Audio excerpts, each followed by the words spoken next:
And I do so because there's an uncanny feeling that I'm experiencing having to debate this bill in this chamber. And just let me put it in its historical context. Next year will be the 400th anniversary of the settlement of Barbados. And we all know the history only too well that a parliament has existed in this country from 1639. It's a parliament that passed that infamous bill known as the Slave Code. It was implemented by this parliament and served as the template for how slaves will be treated throughout this region and the Americas. And it is coming out of that piece of legislation that laws were implemented in various parts of the Caribbean and the Americas to control those who were then referred to as bucks and wenches, a deliberate term. Bucks, speaking of their classification as chattel, nothing more than animals, and wenches, definition. Today we are just months away from celebrating our 60th anniversary of independence, our 5th anniversary of becoming a republic. And we have to gather in this parliament to pass a law. After all those years of self-governance, we have to gather to pass a law, the intent of which may not be dissimilar from what would have ensued centuries ago, to control those who are acting like bucks and wenches. So it's a very sad day for me. It's a day of lament for us all as a society. It is a day that speaks to a society under siege. I know that those who are listening may well say, "Physician, heal thyself." And I cannot speak without speaking of the role of the church in the development of this society. From a religious perspective, next year will also make 400 years of the church's existence in this country, because cross and crown moved together. I would like to think that, driven by the Great Commission, "Go ye into all the world and make disciples of all nations," the church came to this region. But of course, we know that there were ulterior motives. And even if we just thought so, recent history has told us of the Queen Anne bounty, where the Church of England benefited greatly from the transatlantic slave trade, a dark part of their history that they're now trying to deal with in terms of their truth-telling seminars and so on. But it would be disingenuous of me to suggest that for those 400 years, the gospel was. It couldn't be. The gospel could not be promulgated in its fullness in a slave society. For the very first passage of scripture one would have to collide with is the start of Jesus' ministry in Luke chapter 4 and verse 18. "The Spirit of the Lord God is upon me, because he has called me to preach good news to the poor, to bind up the brokenhearted, to proclaim release to the captives." Clearly, that could not have been preached. But that notwithstanding, it would be equally disingenuous of me if I said that the church did not make a great contribution to the development of our society. The Anglican, the Methodists, the Roman Catholics, the Moravians, and in more recent times, the Adventists and several Pentecostal brothers and sisters have contributed significantly to the strengthening of the fabric of this society, both moral and spiritual, and particularly in guiding our children. There's been no shortage of religious and spiritual and moral education. There's been no shortage of groups that have sought to bring our children together to put them on a path towards wholesome development. The Church Lads and Church Girls Brigade, Pathfinders, the Cub Scouts groups, and all those things that came out of some churches. All of them were there helping to shape this society.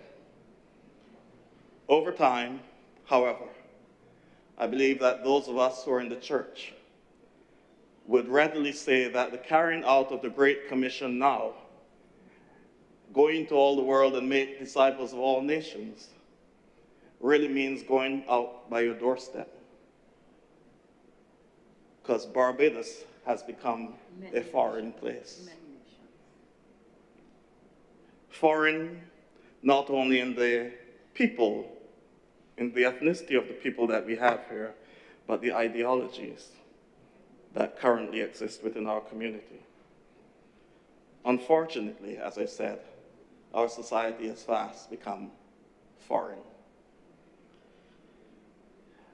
We ought not divorce today's bill, and I wish to thank the minister who did the presentation, the Minister of Criminal Justice and the Attorney General for their presentations.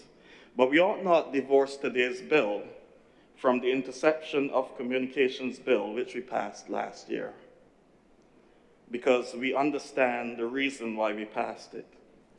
Because what we are talking about as gangs today are not just locally grown groups. They're international syndicates. There's connectivity all over the Caribbean and the globe. And so we have a big problem on our hands. Gang activity is much larger than the local community. And we had gangs before, let's not fool ourselves. You listen to Alfred Pragnell, the Prout Men versus the St. Jude Men, those were gangs, you know. And I grew up in St. John, the Maw gang. Yeah, I knew those things. I heard about them. But those were gangs. But the tools of the trade have changed. Nobody's sticking these days. We're dealing with serious criminal matters. And I do not want to throw cold water on our bill. I support it wholeheartedly. But let us just approach it with a sense of sobriety, with the words of Cicero, the great senator of Rome, who said, "In the midst of arms, laws are dumb." In the midst of arms, laws are dumb. In other words, we can pass the greatest piece of legislation today, but there needs to be more that is done. We have to go to the very root of our society, the very core, and seek to transform the mindsets that are leading to the problems that we have. The Minister of Criminal Justice in his presentation this morning said, we need to get back our communities. We need to get back our communities. And I was very delighted to hear that, sir. Thank you very much. And so there are some things that we need to change. There are some things that have entered our cultural construct that we need to pull back on. And we must be willing to do so. It's not Lent anymore, but you know, every year during Lent, I remind us of metanoia. Repentance does not simply mean saying sorry. It means a change of mind. And there's nothing wrong with changing your mind. And I'm very happy that the Ministry of Educational Transformation is giving a rethink of the grooming policy. Because you see, sir, when we let the little boys go to school with their hair naughty and looking unkempt, we're really setting them up for not getting work. Because who's going to hire them later on? When I'm running my business, I want a certain look, I want a certain behavior. And if we're not training them to do that, who's going to hire them? Let's be real. I mean, we can pull back on that. There's nothing wrong had to be cut, your nails had to be cut, and let's put some order in the society. So that is one place we can look at. I will not touch the peace program too much, because it was touched already. But I remember when it first came up, I said one thing in this house, in this chamber. The only institution of government that should know who the gang leaders and the criminals are is the Attorney General's office, who will report it to the police and do what is necessary. I'll leave it there. And while we talk about metanoia and getting our society back, I was very happy to hear, because I didn't want to say it, I didn't want to say anything because I didn't have any empirical evidence. But I heard the Minister of Criminal Justice said that there's a correlation between the crime and drugs. I got that right? And you know my pet peeve, sir. Since 2019, when we passed the quote-unquote medicinal cannabis bill and sacramental bill, I was very concerned about the prevalence of cannabis on our streets. And I think that we can all see the results of it now. Thank you very much, Minister of Criminal Justice. I think we're beginning to see the fallout from some of these things. And I want to remind us of why there was a ban on cannabis in the first place in this region. Jamaica was the first to ban it somewhere in 1918.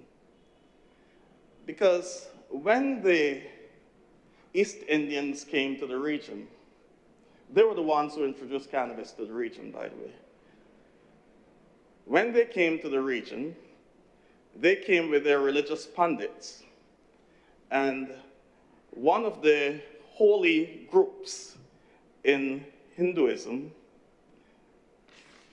are those whom we refer to as I forgot their names. Anyway, in Hinduism. And their role is to smoke ganja all day. And the word ganja is actually from Sanskrit. It's a Hindu word. They smoke dope all day and walk around, but their people feed them. The Jamaican boys saw them doing that and decided they were going to smoke too, but nobody was feeding them. And everything began to fall apart. And so they realized that productivity dropped in the community, and that's why it was banned. There was a productivity problem. And in 2019, I cautioned us about the possibility of a binge period. Once it becomes prevalent, there'll be a binge period. And we're beginning to see, I believe, the effects of that binge period. Of course, I still need some more evidence. I wouldn't put the minister under that pressure to say that he gave all this evidence, because he didn't give any statistics or anything, but he just said it. But I will wait for the further evidence. One of the things we have to do to pull back our community as well, sir, is look at our culture. What is the culture of this country? What is our culture? What is our way of life? What shapes us? Who are we? It's a few weeks away from crop over. The music is coming out. And we'll soon hear the Arch Your Back and all the other things.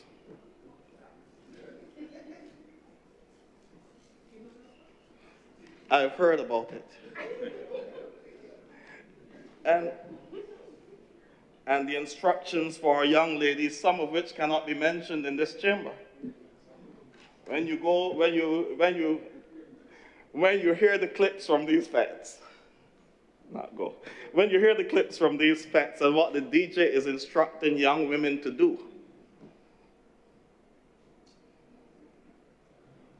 it says something about our culture and how we value each other, how we value our women, how we see them, how they see themselves.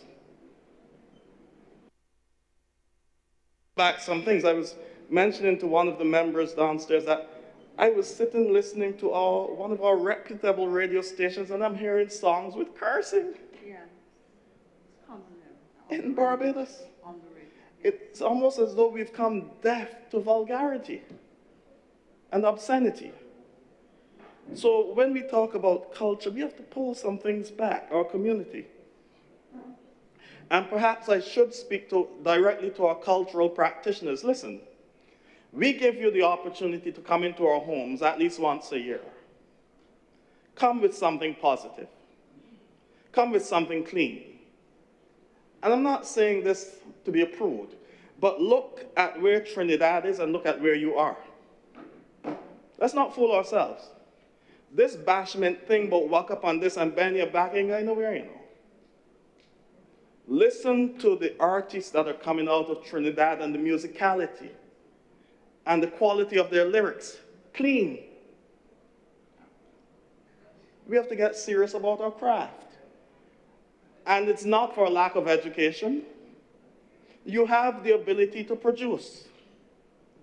But we have to reshape what is decent and what is acceptable within our community. Because all these things are linked. All of these things are linked to what is going on out there. When I was young, before you even thought of doing something stupid, what this will do to my parents, how will people see them, what will people say? You didn't even think about what it's not about you. And of course, there was the attendant lash or two you would get. You knew that was coming. Nowadays, you can't talk about corporal punishment because we do not raise children anymore, we raise eggs. So you can't hit them. Don't talk to them too hard, you destroy their, really. This time the children terrorizing the place, you know. Along with that, sir, when we talk about culture, we've developed a culture of entitlement. A culture of entitlement. Granted, we are a country that has invested heavily in social services. And somehow in the minds of our people, young and old, it seems as though it's a right rather than a privilege. A privilege to be cherished. A privilege not to be taken advantage of so that future generations can experience the same thing. But somehow we've developed this sense of entitlement where I have a right to this. And you have a right to things that you don't even qualify for. Some don't go to school, they don't study anything, but they want to live big. They want to live like everybody else who's working. And so you tell them, go and do a little job in construction to make sure, keep yourself together. Slavery day is done. I learned that. And so we have a problem. And out of that has emerged two economies in Barbados. There are two economies running in this country. And I don't know if the informal one is really smaller than the formal one. I don't remove in those circles. I just hear. But when I speak of two economies, sir, part of the challenge that comes with these two economies is that we exist on 166 square miles. And the challenge that Senator Walter spoke about this morning, about the overlapping and interaction of actors, is very real in these two economies. And what we may very well find is that there are good citizens, and I'm using that in inverted commas, in keeping with how the mighty sparrow saw good citizens. Those who oppress the poor make a mockery of the law and have the law protect them at the same time, while in a million different ways they violate the law. These no good bastards who oppress the poor. 1974, I think it was. So what we have in these two economies are people who operate at the formal level, but help to fund the informal level.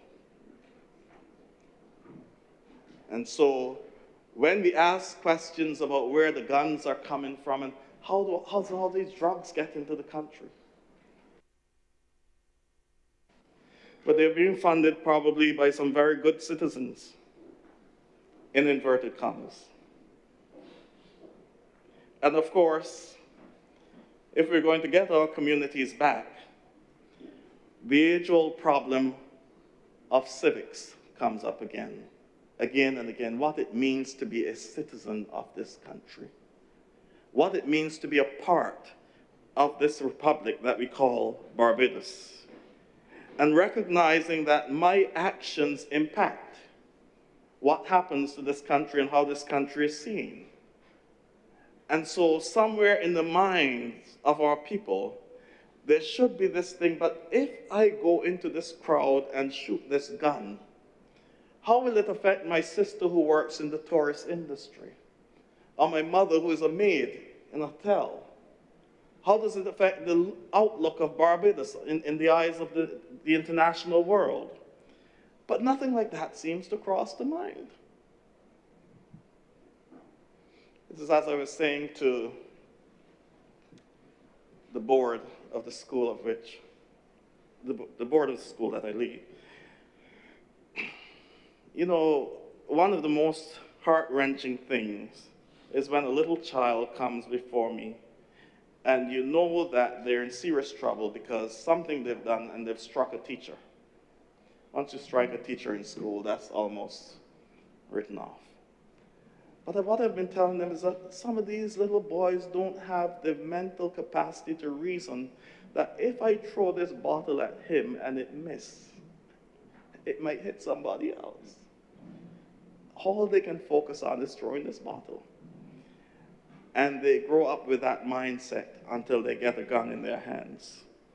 And so there needs to be intervention at the early stage, as was posited this morning, that we really need to get strong intervention. And I wish to commend the Ministry of Education, because one of the things that we are looking at is the whole idea of what happens to these children that are suspended, because the current facilities are overwhelmed because there's so many of them.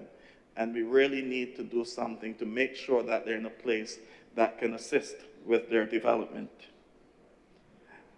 But my biggest challenge with this piece of legislation is, where should my empathy lie? Now, I'm very pleased to see that in Section 6, verse 1 and 2, it speaks to persons who carry out these acts around religious and educational institutions, and that is particularly important for me, and particularly for me. But I'm also happy to see that we've gotten tough with these stipulations in closing off some of the loopholes, because something has to be done somewhere, and it has to be done now. And so I've been torn. Recognize that some of these perpetrators, they're just older versions of the children that they were. Older versions of the little toddlers and primary school children that they were. They have not developed. And while I support the calls for social interventions and applaud the government in reaching out to religious institutions to help in this area, I am not at the point yet of patting some of these perpetrators on the back and saying, I got you, because they can do better. And the reason why I say they can do better, sir, is because this country offers you too many opportunities, man. There are too many opportunities available to you. Education, healthcare, all the other things, school meals, everything. But somehow I believe that what we are experiencing in our society with the forgiveness of the psychologists and social practitioners. What we may be experiencing is a sense of social or somatic empathy. Somatic empathy, where you begin to feel the pain of others and believe that is your pain, that it is real. Or, I can pass? Yes, I got to pass. Or what will be referred to as cultural contagion, where people see something and they internalize it and it becomes a part of them, when it is far from their reality. And I believe that that is precisely the case in Barbados. A lot of the things that we say these young people are reacting to is not their reality. It may be the reality of someone in an inner city in the US somewhere. It may be the reality of somebody in Jamaica. But it's not your reality, not with all the opportunities you have. And we have to get serious about that. We have to get very serious about that, because when we look at it, we're 166 square miles. We don't produce a lot, but we give you a lot. Look around the world. Stop making excuses for these people. You have opportunities. Get serious. So some of our young people may be reacting to issues that are not their reality. Just this week, last week, I led a retreat for the clergy of the Kingston Diocese in Jamaica. It was online, but I led a retreat. And I was pointing out to them how Hurricane Melissa has brought them face to face with some of the everyday realities of the people in their country. What they would not have encountered had Melissa not come. So I pointed them, and the younger members of the chamber will not be able to recognize these songs because they were not born when some of these songs came up. But I pointed them towards Buju Banton, tell me how Massa God world run. And in one stanza he said, you know, the rich man had a chicken back to feed them dog them. And poor people can't find food to feed their children. You know, and that was a reality. But now most people have been brought to that reality because access to materials and food has been impeded by the passage of Melissa. Quite similarly, I spoke to them about the veal with his song, Giving Thanks. You all don't know these songs. I'll pull them up on YouTube after for the younger. But the veal was the one who asked the question, do you know what it's like to have no food to eat? Do you know what it's like to have nowhere to sleep? And these were way back in the 90s. And that was the reality of a lot of people. And here he was not simply talking about hunger. Everybody knows what it means to be hungry. What he's speaking about is the desperation when there's nothing anywhere. You don't know where the next meal is coming from. And I dare say that that is not the general experience of young people in Barbados. Certainly not of school age.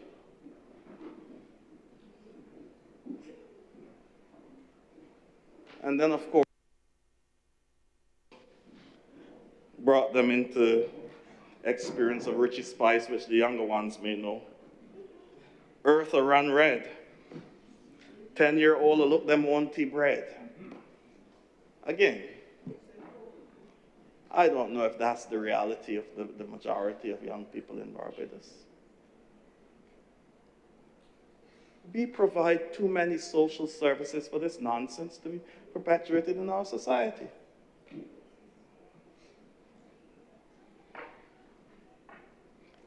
But there's also the reality that I've been telling young people for a long time. Because the country provides you with an education doesn't mean it'll be capable of providing everybody with a job. That's one of the realities of our situation. And so we have to start looking outward. And there I can say, maybe, and I'll quote some Buju again, y'all weren't born yet. What is to stop the youth from getting out of control? Full up an education but can't earn a payroll. And that was a reality. And I understand that that's a reality for some as well. But what is also the reality is our history. Our history where our foreparents told us, put your hand to what you can get until you can get something better. But everybody want to be a grave digger. Only the grave digger starts from the top. Everybody wants to start from the top.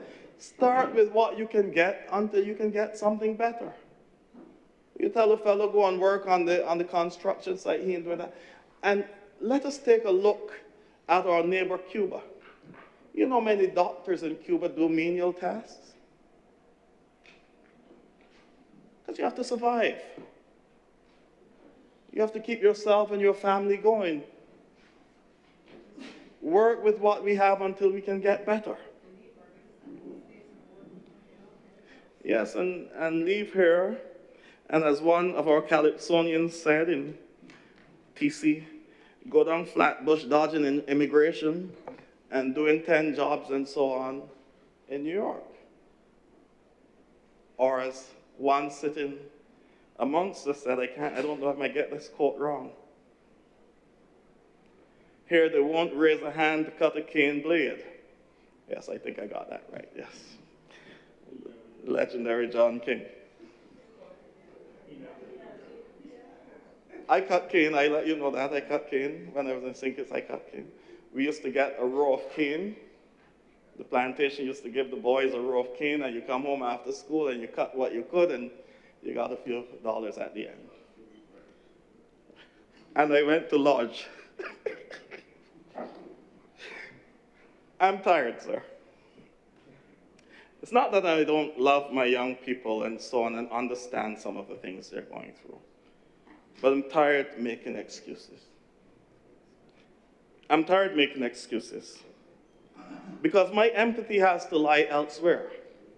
My empathy has to lie with the elderly in our communities who feel imprisoned by our teenagers, who can't enjoy their life peacefully.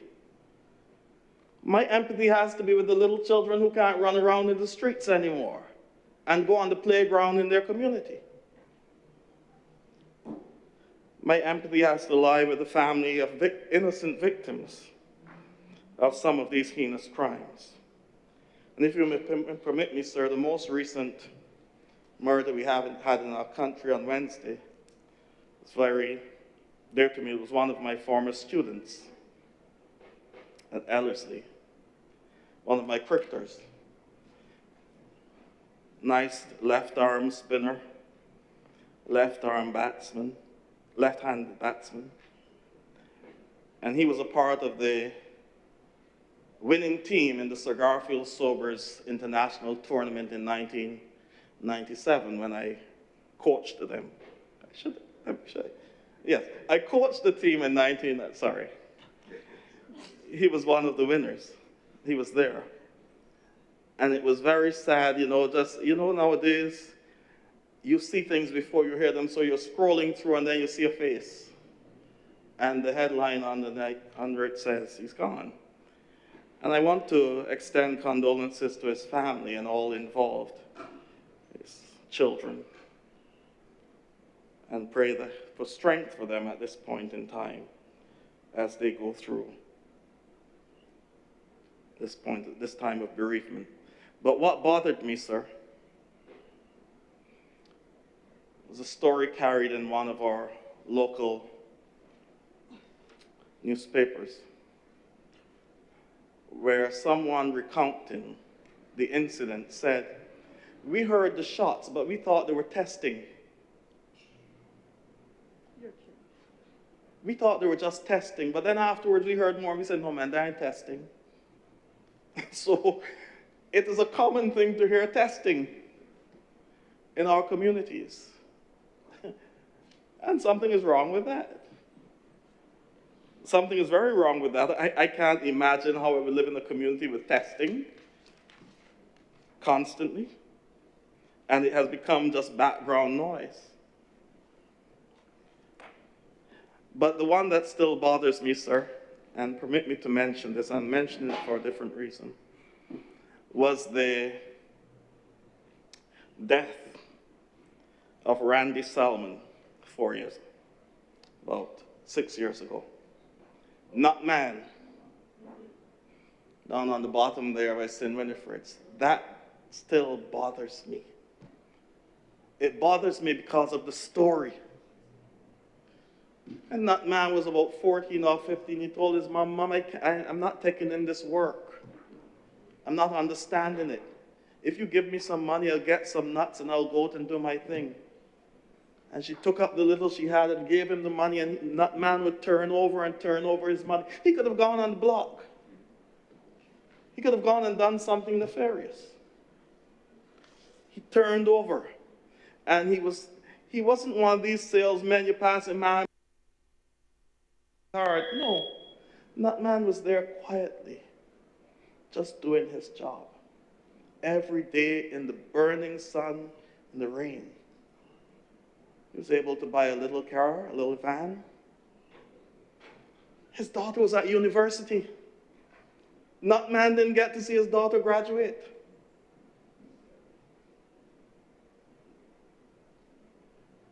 And when it all boils down, a 17-year-old admitted to shooting him and didn't even intend to shoot him.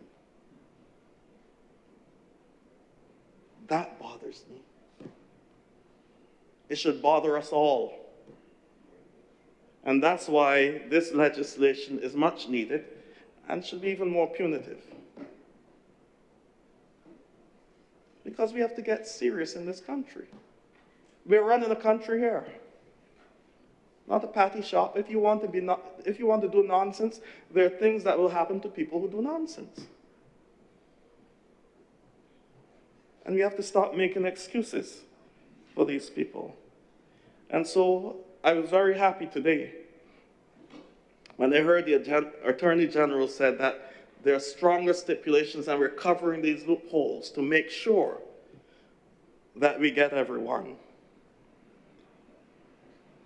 And the only thing I can say, as I support this legislation, I will say to parents, I'll say especially to single mothers who are fighting to raise their sons and the sons are a little out of control, I'll go back to where we began. The slave code and the punitive laws thereafter were passed to control bucks and benches. If we're going to behave like bucks and benches, laws will have to be passed to control us. Tie your children. And with those few words, I thank you, sir. Thank you very much, Senator Cannon and Dr. Rogers.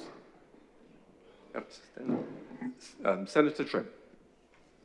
Mr. President, as I prepared for this debate, I spent some time trying to sort through my thoughts, particularly those, of course, on crimes, gangs, and ultimately the Criminal Gangs Prevention and Control Bill. I have to admit that my thoughts on this often differ, and they seem sometimes to be in conflict.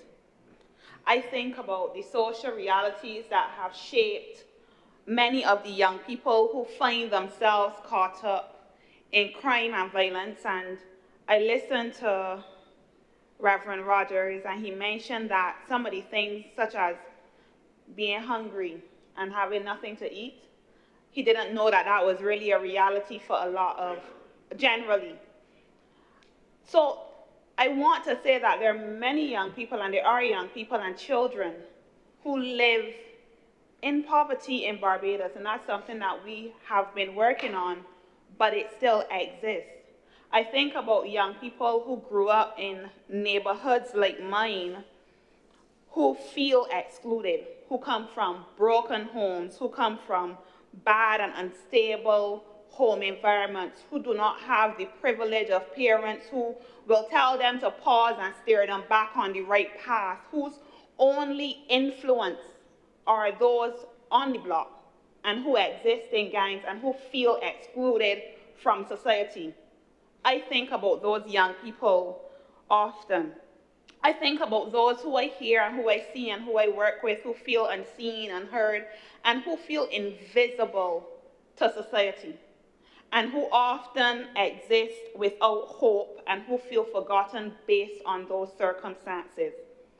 On other days, on the days that I feel as though every time I look on social media, there is a fight, there is an argument, there is a murder, there is a shooting, there is a stabbing, there is conflict. I think about the families who have lost loved ones. My mind runs to the persons who I went to school with, who grew up in my community, who I have gone to their funerals and had to say rest in peace and gone too soon because they were exceptionally young. I think about them. I think about going to a funeral of one of my childhood friends and hearing the pastor plead with his brothers not to retaliate because vengeance belongs to the Lord. That covers me. I think about the elderly people who I hear talk about how their routines have changed and how nervous they are to leave home.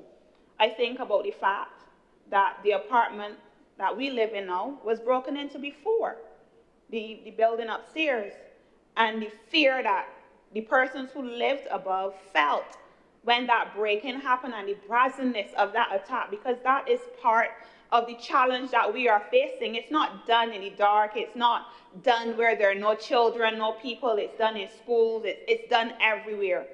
And so when I consider this, and I think about the law-abiding citizens who go to work every day, who try to raise families, who are simply going about their day trying to contribute positively, that find themselves dealing with the of persons who seem to only know recklessness and disorder, I am reminded that while we must understand the circumstances that contribute to crime, we cannot allow those circumstances to become an excuse for violence and disorder in this country. And as I prepared for this debate, I realized that these two perspectives and this thought in my head, they're not in conflict. And so I definitely understand and I acknowledge, like I said, all the socioeconomic realities that there are that make individuals vulnerable, but I also believe very much in agency and self-determination, and so I believe that criminal behavior must have consequences. We can have compassion as a government, as policymakers, as legislators, without surrendering our commitment to protect Barbados and Barbadians. And so, Mr. President, it is from that perspective that I wish to approach this debate today. Complexity of the social issues surrounding crime, but also recognizes the duty of any responsible government, and indeed this government, to ensure that the rule of law is upheld and that anarchy does not reign. I believe strongly that, like many of the legislation passed by this administration, that once again this debate is about determining the kind of Barbados that we want, but also the kind of Barbados that we are willing to defend, and whether we are prepared to defend the values that have long defined us as a people. It is also about whether we will allow fear and violence to reshape how our communities function and how we live our lives. And when I say we, I do not simply mean the government. I do not simply mean the cabinet or those who serve in either house or the police, Mr. President. When I say we, I'm talking about we as Barbadians. And I want to say that I'm also aware, and I've heard it, I've seen it on social media, I listened to my friends talk about it. We are tired of the nonsense, the news of another shooting, cut short by gun or by jail, and we're tired of seeing mothers bury sons and children without parents, and so this bill is a response to that collective exhaustion that this country is feeling. It is a response to the frustration that ordinary Barbadians feel. And I heard Senator Walters when he spoke earlier, and one of the things that I noted, and I had to double check because I remember seeing it and feeling very confused about the response, was that when invited to the advisory committee, a clear message was sent that the Democratic Labour Party would not engage the government on crime on that invitation. And so when we talk about this bill and the frustration that we feel and addressing it as a collective and understanding that we all have to put our hands to the plow because this is not one person being impacted, I find it very interesting to take any political approach and the individual, any approach that does not recognize that we all have a role to play in finding solutions, but we all have a role as well to play in contributing to those solutions. And so we have to, as a country, address the root causes of crime. We must confront those who deliberately exploit these conditions for criminal gain. And while there are many social factors that contribute to vulnerability, there is nothing accidental about a gang. Gangs recruit, gangs organize, gangs intimidate, gangs exploit, and they identify weaknesses within our communities and seek to use them for their benefit. One of the other things that struck me as I prepared for this debate is that gangs are a distortion of the very things that human beings seek, which is belonging. Every young person does not grow up at the same starting point. Every young person does not grow up with the same resources available to them. And so when we look at homes that are affected by conflict, instability, or neglect, that are struggling with the absence of a parent or positive role models, when young people are carrying mental burdens and traumas that many do not see, and even few can understand, and few actually make an effort to actually understand, gang recruiters have an opening. And they don't come to you and say, come now, let me ruin your life. That is not the conversation that they have. They don't advertise prison sentences, and you might think to yourself, well, that is a natural consequence. They don't advertise the funerals, but what they offer is the belonging that you seek. They offer friendship. They offer status. They offer protection for persons who might come from abusive households. They offer quick money to people who want money, who do not have, who might wear shoes that have holes in them, who might be being bullied at schools. And they make young people feel a level of respect. And it is a distortion of what respect is, a distortion of belonging, a distortion of feeling part of something, but these things become criminal activity. One of the things that I want to touch on in the Criminal Gangs Prevention and Control Bill is that it focuses heavily and it makes note that young people and children are not merely offenders, they're targets. And so the bill recognizes that gang recruitment itself is a harm, in much the same way that the Child Protection Bill recognizes that children must also be protected from criminal exploitation. A gang that recruits a child is not simply gaining a member, it is exploiting a child's or a young person's vulnerability, manipulating their needs.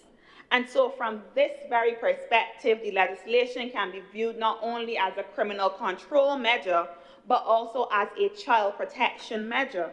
And Section 6(1), a person who recruits a child to a gang commits an offense and is liable on indictment to imprisonment for not less than 10 years and not more than 25 years. And then it also goes on to note that a person on the premises who recruits on the premises of a school or a place of worship or within 500 meters of a school or a place of worship is liable to 15 to 25 years. And so it also establishes, to some extent, safe zones because the minimum penalty is higher.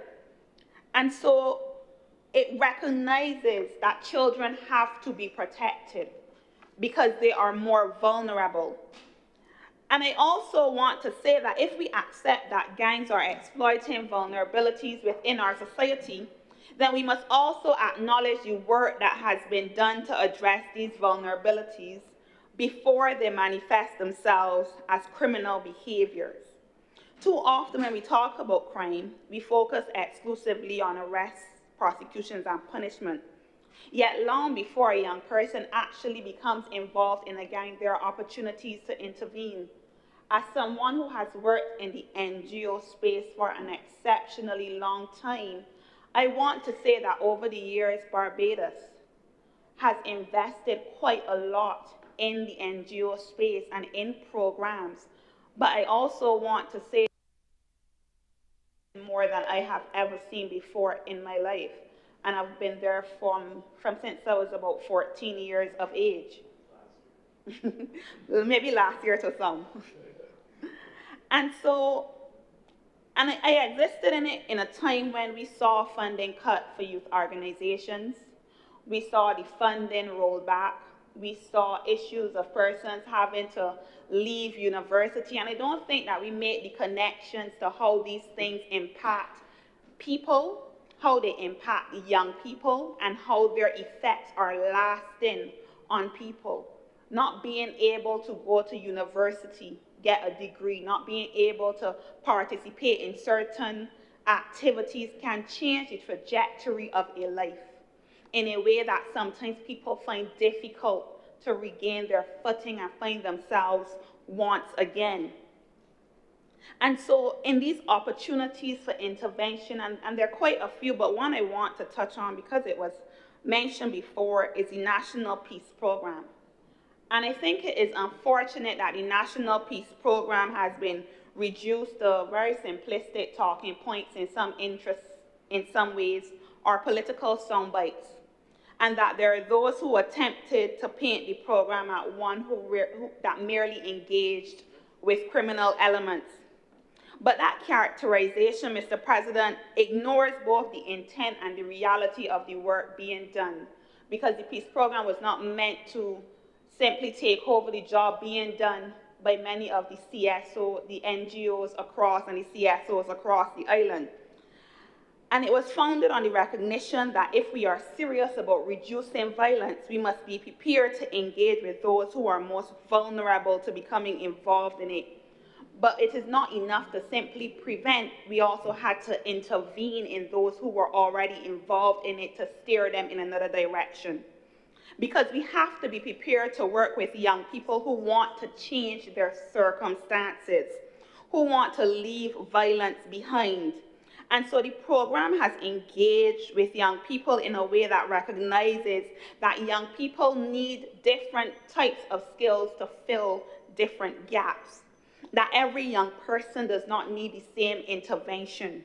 And so the program has provided employment opportunities to some. It has also provided skills training and mentorship. Some have counseling. Some needed help managing anger and frustration, and some simply needed someone to listen.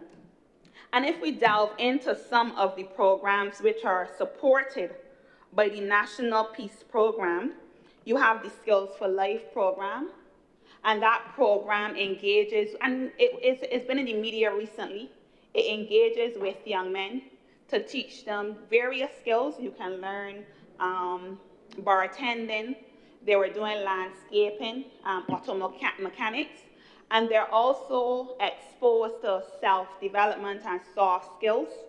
And I remember going to the launch of the program and hearing one of the young men talk about his interaction with the peace program and how he was in jail. He had been in prison before, and he described himself as possibly the worst of the worst. And he said, while engaging with them, it made him realize that he could do something different. And so he's now very much, due to a program that they had, he's now into music and producing music and creating music. And so it unlocked a skill in him, and he's given his life to Christ, and he's made a turnaround. And this is information that has been shown in some of the videos that the Peace Program has shared as well. There's also the Boys on the Rise program, and it's an early intervention initiative targeting younger boys to address behavioral challenges through mentorship, structured activities, and parental involvement. There's an entrepreneurship and personal development program. Recently, they had a dominoes competition in order to make sure and it moved through the country so that younger people could engage with older persons in an intergenerational engagement, and for them that allowed for persons to be mentored. And we underplay the importance of sports. You have to meet young people where they are. And if you go through any community in Barbados, maybe even this evening, you will see boys outside playing football. You'll see maybe girls playing netball, road tennis, and the list goes on. And so in order for me to first get a vulnerable young person to a program, it means that I need to attract them. They have to come. Going to them is not enough. And so these sports programs help me to get a foot in the door to engage them. And then anything else can follow. So the kinds of coaches that I have there, the kinds of persons who come to do the soft skills, they're engaged. And that in itself is where the impact happens. And crime is loud. We know when crimes happen. We don't know when someone changes the trajectory of a life oftentimes. We don't know the moment in which you realize this is not the path that I want to take. And so crime prevention doesn't always come across, and these interventions aren't always these bold headlines that we see in the media and in the newspaper. We don't know how many young people interacted with somebody who did something, who got an internship, who engaged in some activity that helped them to make a decision, like I said before, that changed the trajectory of their life in a positive way. The senator talked as well about jobs and first jobs, and I understand. We all have to start somewhere. My first summer job was as a tour guide at the Barbados Museum, and my second job was at a bakery in Sheraton. And it was an interesting experience, but I remember when I was paid, I would be so frustrated because at that point I was contributing to my school fees at University of the West Indies. I had to pay bus fare. At that point, my mother was like, you have a job. That means you could do some more stuff to help around the house because I come from a lower income family. I was frustrated most days about the pay that I received. And I talk to young people all the time, and one of the things that they struggle with is going to work and not feeling as though they're seeing anything from that money or from the work that they've done at the end of the week. There is a level of frustration as well when we have companies that treat young people exceptionally poorly. Moreover, we have companies that want you for an entry-level position but expect you to have 5 years of experience. And I want to say that the Job Start program is one of those programs, and I've interacted with some of those young people at my workplace who have gone through the Job Start program, and I know some of them have been able to keep the jobs that they were attached to. The other thing is that internships sound great, but unpaid internships are elitist. You are required to have clothes to go to work. My hair has to be done. You want me in proper shoes because if I look musty, or I look bad, sorry, it means that I am untidy and unprofessional. The government has said we are going to pay you, I think it's 50% of the rate that you would get at a job. And so that helps you to be able to offset some of the costs, because if you are going to change somebody's environment, they have to be able to get to work and to get back home, and that is a cost that some families cannot. And so when I say all these things, I am saying this because I believe that we take for granted how many opportunities, and I agree with Senator Rogers, we take for granted how many opportunities are out there. But there's always more that can be done. There's always more that is needed. But can we rest this solely at the feet of the government? And the answer is no. Society requires us to all pitch in, to all chip in, to give of our time to volunteer in our communities. The Boy Scouts and the Girl Guides are screaming for people to come and mentor and to engage. Boy Scouts has more women than men. I believe that should concern us.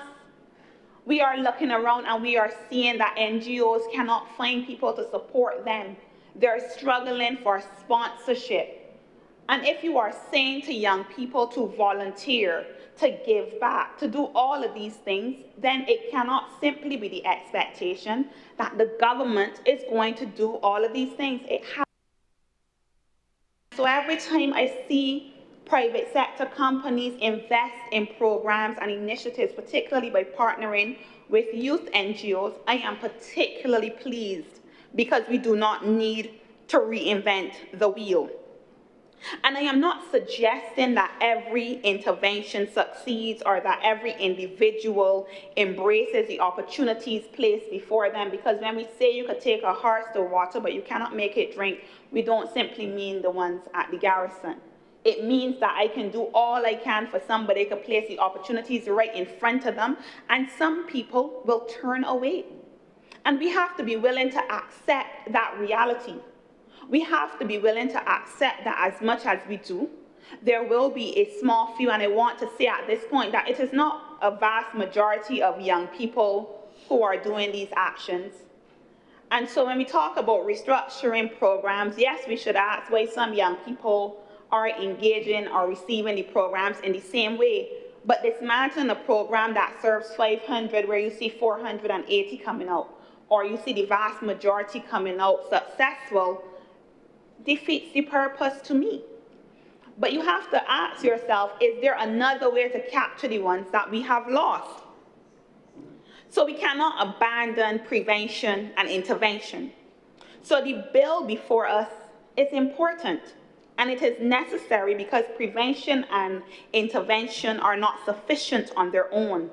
There will always be those individuals that reject opportunities, those who will continue to recruit, intimidate, exploit, and terrorize. There will always be those who choose to profit from violence or who choose the easy way. And for those people, suppression is necessary. And so, Mr. President, I believe that we can hold two truths to be true. I believe that two facts to be true. I believe that we are mature enough as a society to hold two ideas in our mind, that we must believe in second chances, but also believe in consequences, in rehabilitation, but accountability, prevention and intervention, but recognize that there are individuals who are actively trying to undermine those efforts. Every right with it carries a corresponding responsibility. The right to opportunity comes with the responsibility to pursue those opportunities lawfully. The right to freedom comes with the responsibility to reject criminality. The right to belong comes with the responsibility to contribute positively to the communities and the societies in which we exist. That is one of the most basic pacts. When individuals reject those responsibilities, the state has not only a right, but a responsibility to act. Mr. President, this is not a gentle bill. It is not intended to be. It is a strong piece of legislation that some might argue is too harsh, that it extends too far into family and friends. But I would argue that the seriousness of its provisions reflects the seriousness of the problem which we now confront. Legislators do not create offenses of significant penalties of this nature unless they have come to the conclusion that ordinary measures no longer suffice. Mr. President, there are some offenses where society can afford to be lenient. There are some offenses where education and a warning is sufficient. But the offenses in this act are not such. The severity of this bill reflects the severity of the threat.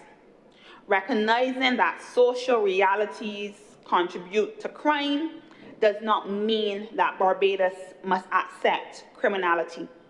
At some point, Mr. President, every society reaches a moment where it must draw a line.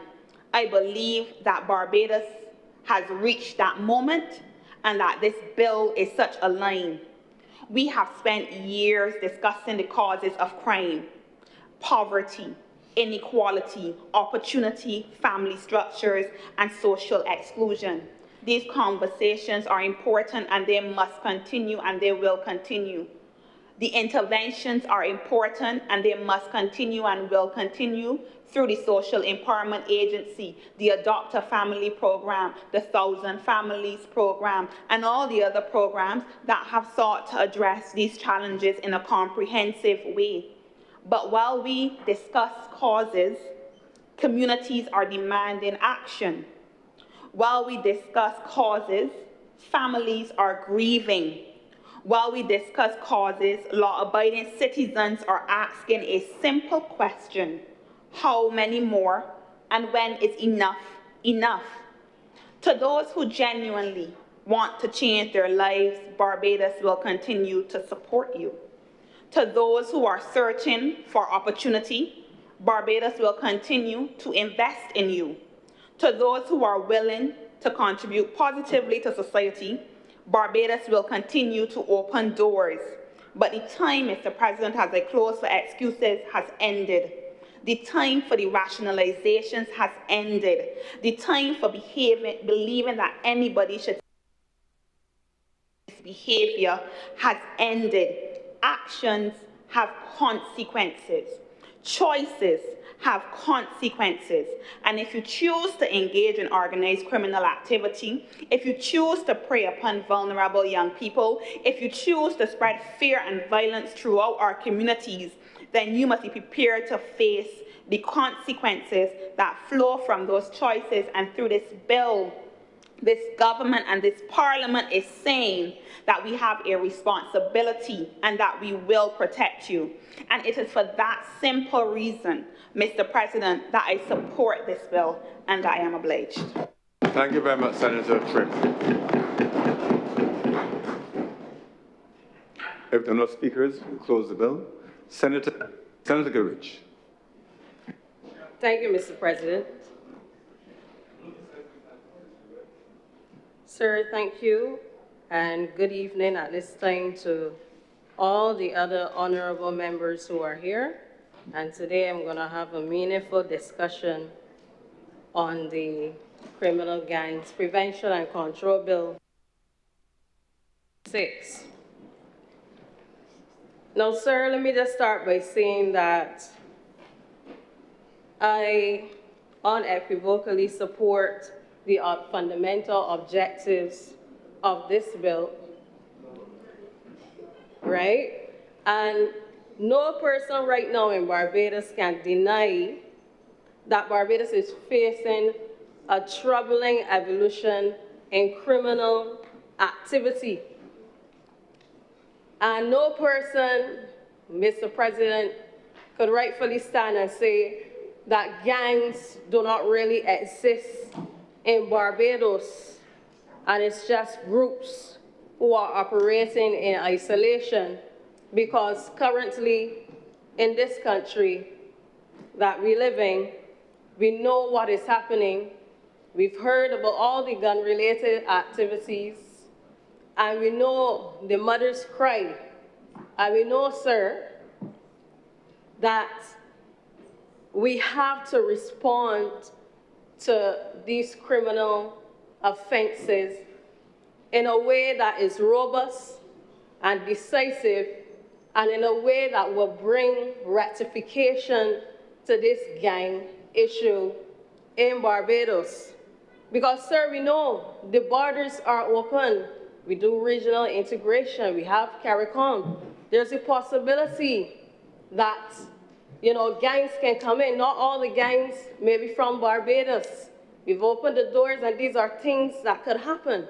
So any responsible government would not have to wait till hundreds of persons die in a country to implement such a piece of legislation, because this implementation of this bill is so important because at the end of the day, the funeral homes are getting money. When many of the youngsters die daily in this country. And that is a reality, sir, because we cannot allow any young person who would even think that being in a gang is cool to believe that they will not get a governmental response that will subject them to refrain from conducting themselves in such gang behavior in this country. Now, sir, the rise in gang-related violence, the proliferation of firearms, the increasing brazenness of criminal enterprises, and the devastating loss of life we have witnessed in the recent years, sir. And because of that, we need this bill. And because of that, I support the bill. And the only way that this bill will not get my support will be if going through this bill, and as I know from being in the Senate, I have to go through certain clauses in the committee stage. If going through this bill, I can detect any abuse of powers by any authority, or if there's any infringement on the constitutional rights, and I hear my learned friend speaking there, and that is true. I went through the bill. And in going through the bill, I will point out things, but we're not in the committee stage yet. We're not there yet. We're not there yet. So if when we get there, I will point out what I have to point out. So, sir, our citizens deserve to feel safe in their homes, safe in their communities, and confident that those who engage in this organized criminal activity will be brought to justice. So the time is now where we cannot sit here and allow anybody in society to believe that they will not be brought to justice when they are involving themselves in gang activity. So therefore, this bill represents an important acknowledgement, sir, that modern gangs are not simply a group of individuals committing isolated offenses. They are increasingly structured organizations that recruit, intimidate, facilitate criminal activity, traffic firearms and drugs, and undermine public confidence in our institutions. Sir, let me pause and remind this honorable minister in this Senate that we have rules and orders to follow. And I'm the one who's speaking now. So I don't want any French station connection interrupting my speech, because he said before that it was a Spanish station interrupting his speech. So I don't want no French station interrupting mine, sir. So, sir, I listen carefully. I always listening. So in that regard, sir, the bill contains several commendable provisions. It appropriately recognizes the modern gangs, the structures of them, by criminalizing not only those who carry out criminal acts, but those who direct, recruit, facilitate, finance, and materially support criminal organizations. It targets the very networks that allow gang activity to flourish, and it acknowledges that some of the most dangerous individuals, sir, may never personally pull the trigger. And that is key about this bill, sir. That we're not just looking at the individuals who pull the trigger daily, we are looking at the ones who are behind the scenes, the ones who are influencing others, and that, Mr. President, will not be tolerated in this country. Now, sir, this bill focuses on the firearms and organized violence. It is both timely and it is definitely necessary. So given the increase in the gun-related murders and shootings in Barbados, sir, Stronger legislative tools are definitely needed in this time. We have to disrupt the supply chains, the command structures, and the support systems that enable these crimes. We have to disrupt them. Sir, additionally, the provisions protecting the judicial officers and the jurors from intimidation, this is a pressing matter because I know that there's a trust issue going on in Barbados where people, even the witnesses, feel so afraid. They feel as though they are intimidated. They don't even want to go to the police. And we see it in our neighboring country happening a lot in Trinidad, where sometimes even the witnesses are approached and are afraid to speak out, sir. So we need to have that relationship of trust so that when witnesses see an issue, offense being committed, and they recognize this gang activity, they are not afraid to call the police station and say, this is what I've seen. So this legislation, when I read it, sir, has to protect the witnesses. Now, I noticed from reading the legislation, it doesn't directly say witnesses, but I would say, well, okay, if I'm reading the section talking about the retaliatory orders, I think I have it right. Let me double check so that I don't speak French myself. So in that Order. So in that section 6. Order, senators. Let me hear Senator Givers, please. Thank you. See, Mr. President wants to hear me. And sir, today I wear my winter jacket because I thought in here would be cold. But I didn't realize there would be so much heat coming from the other side in this Senate. But I will continue, sir. I will continue. So, yes, it doesn't particularly state the word witnesses.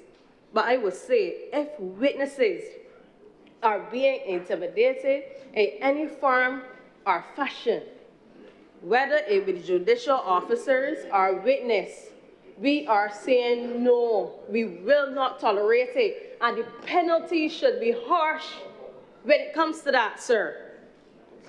Sir, while I support the intent of the bill, I believe that there are areas that require some careful refinements if this legislation is both effective and constitutionally sound. One of my first concerns relates to the definitions that were contained in the bill, yes?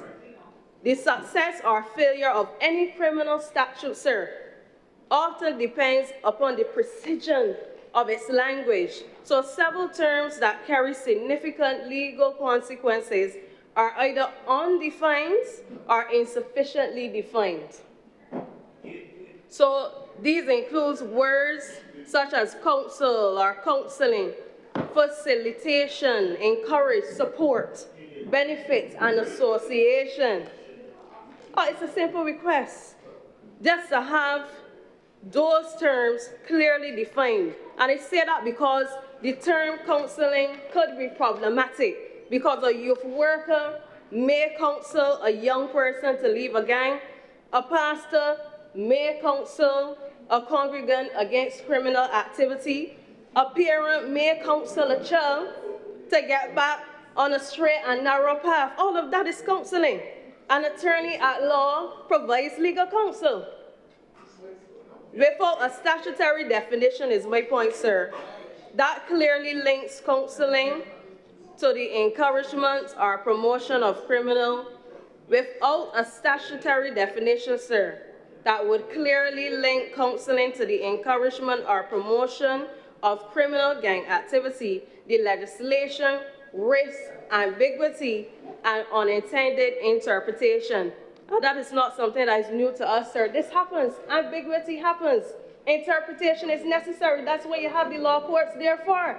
That is why when one person interprets counseling as something and another person interprets it as something else, that's why you need a judicial judge there for. Because you're going to interpret it as one thing, I'm going to interpret it as another if the legislation does not clearly define the matter. Honourable Senators, just keep your sidebar discussions a little more quiet, please. We're hearing a bit of buzz. We want to hear the Senator quite clearly in making their contribution. That's on Senator Goodrich.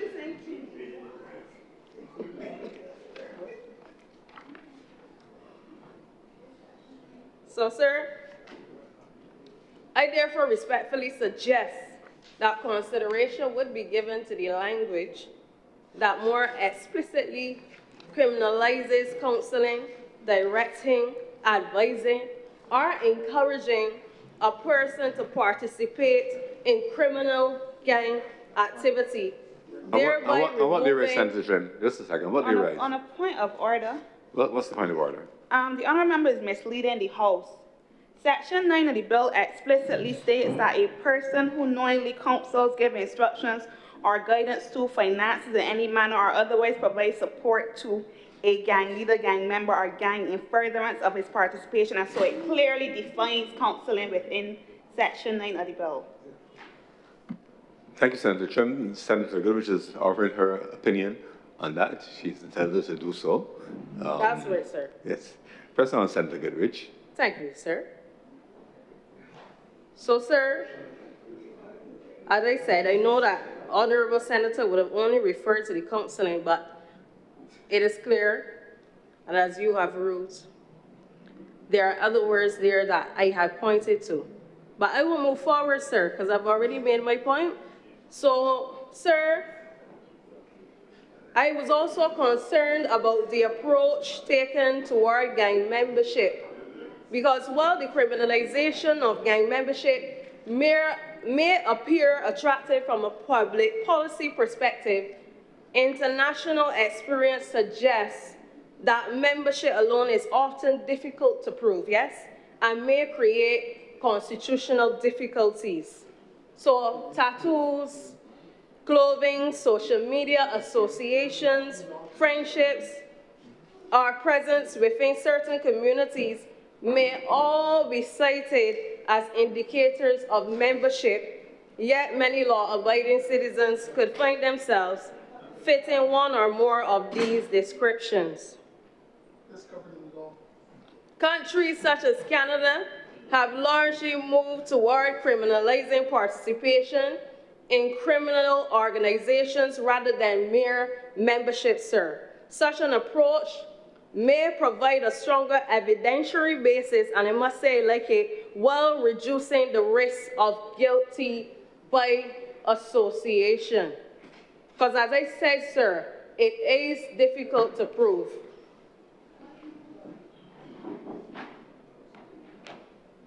Sir, I continue.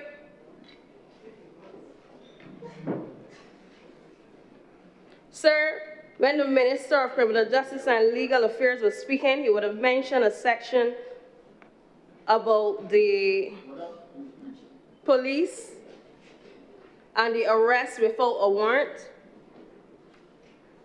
And I would say that I noted it. Yes, it's in the legislation. And I just have a concern with it because I want to also state that making an application to a judge optional could be abused. There is the possibility. And as the bill is written, the police may choose not to apply to a judge and therefore keep that person in custody for a long time. I know the legislation speaks to the 72 hours, but we know that in Barbados, sir, that there's always some tug of war. It happens between the police officers and the offenders. And any defense attorney would know. Would know. Yes, the suspects. Good, thank you for that correction, my Honourable Minister. So, sir, where it is, this scenario may be effectively addressed by not giving the police that option, but requiring them to apply to a judge for a detention extension. I have no issue if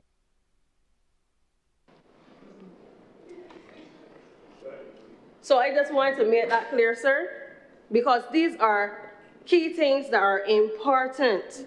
Because at the end of the day, if a police is using just reasonable suspicion, sir, we know that reasonable suspicion or reasonable grounds must be clearly known to everybody and to the public. Sir, I want to refer you to a case, also to the public. The public is supposed to know everything. The European Court of Human Rights, in this learned case, Brogan, against the United Kingdom 1988, held that prolonged detention without charge requires rigorous judicial scrutiny. So once that's there, no problem. Senator Goodrich would say, yes, we support that. So similarly, Commonwealth courts have consistently maintained, and this is the law, sir, I'm reading and quoting from. Yeah, it's not binding, but this is the law, sir. This is case law. This is what you use in court.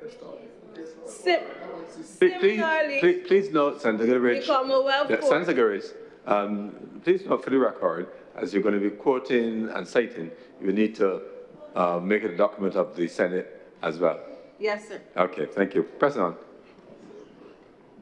Yes, sir. So we can add this as a document of the Senate, sir, with your permission. Thank you.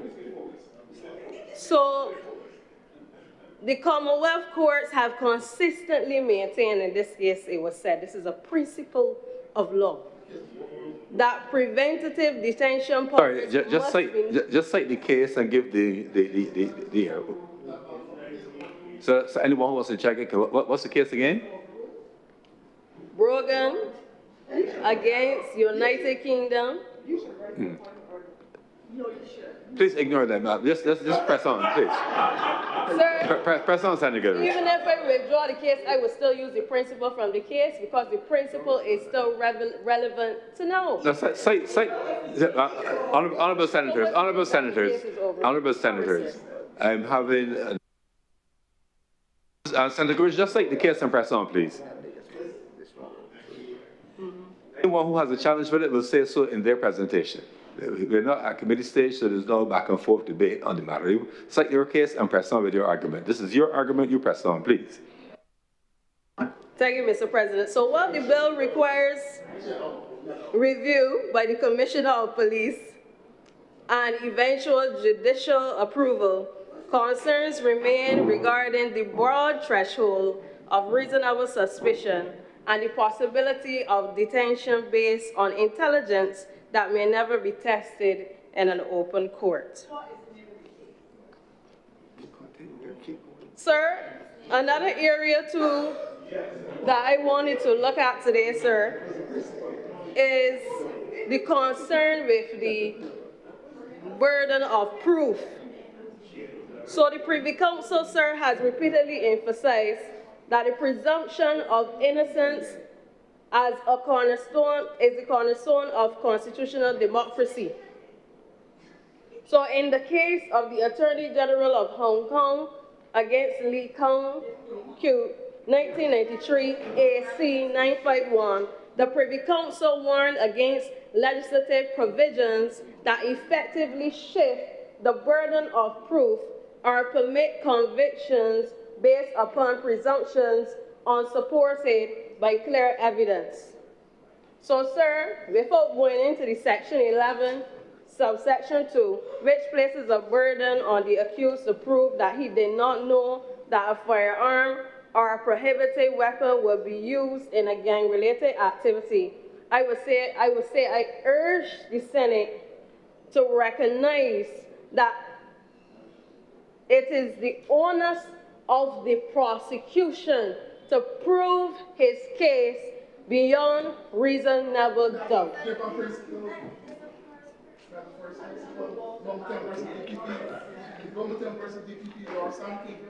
Right, sir.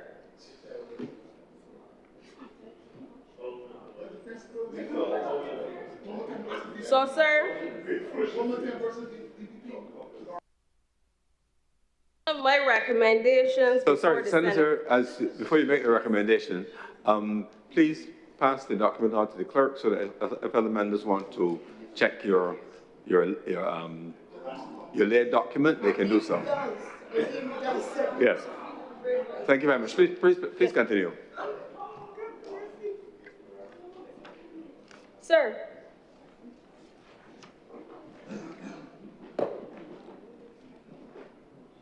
I know that even though we're discussing the bill, I do agree with the minister that legislation alone is not going to solve the gang problem. I would add, yes, it would take community help. I know it would take help from the churches. Yes, that is important. So I don't expect that if we do vote today in support of the bill, that it will solve every issue. But I was pleased today to hear that there are crime prevention programs in place, because the crime prevention programs are necessary to aid and to help with this scenario that could affect tourism in the country. Because people are coming into our country, and tourists would be scared, and tourism still is regarded as the bread and butter of the country, because Barbados, of course, needs to do more investment planning to ensure that tourism is not really the main bread and butter of the country, sir. So I also believe, sir, that we need to have more national public information campaigns that would target everyone.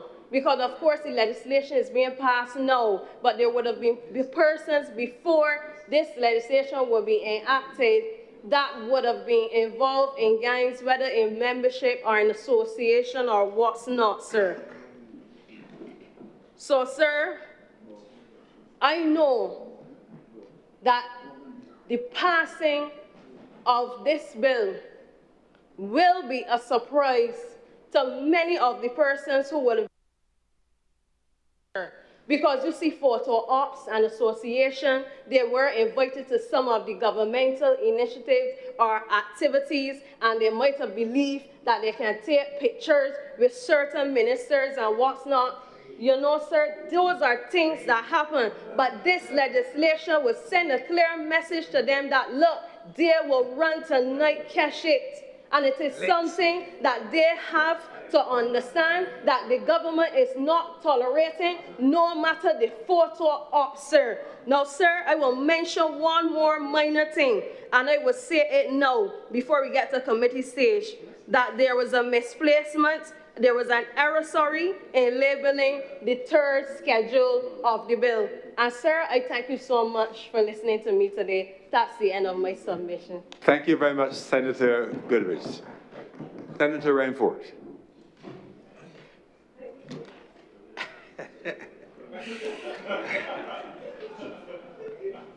Big shoes to fill.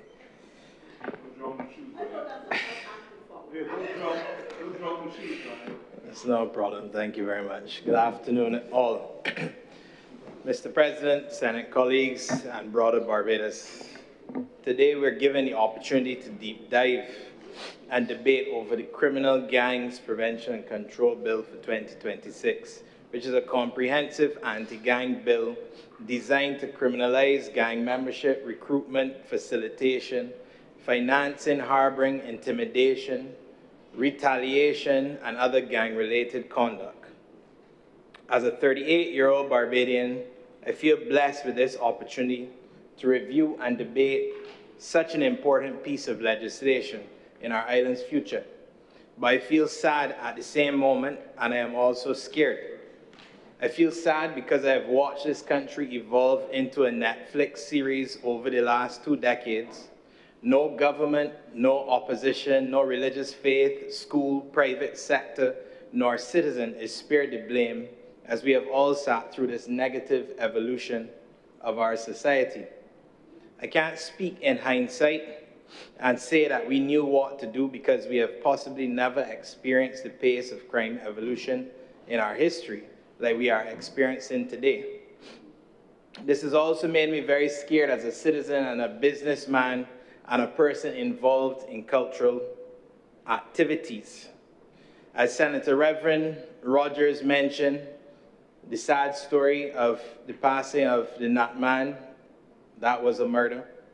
My good friend, past national swimmer and probably one of the best in the Caribbean, Nicholas Mears, gunned down and just outside of Rowans Park, a neighborhood that you would never associate with gang violence.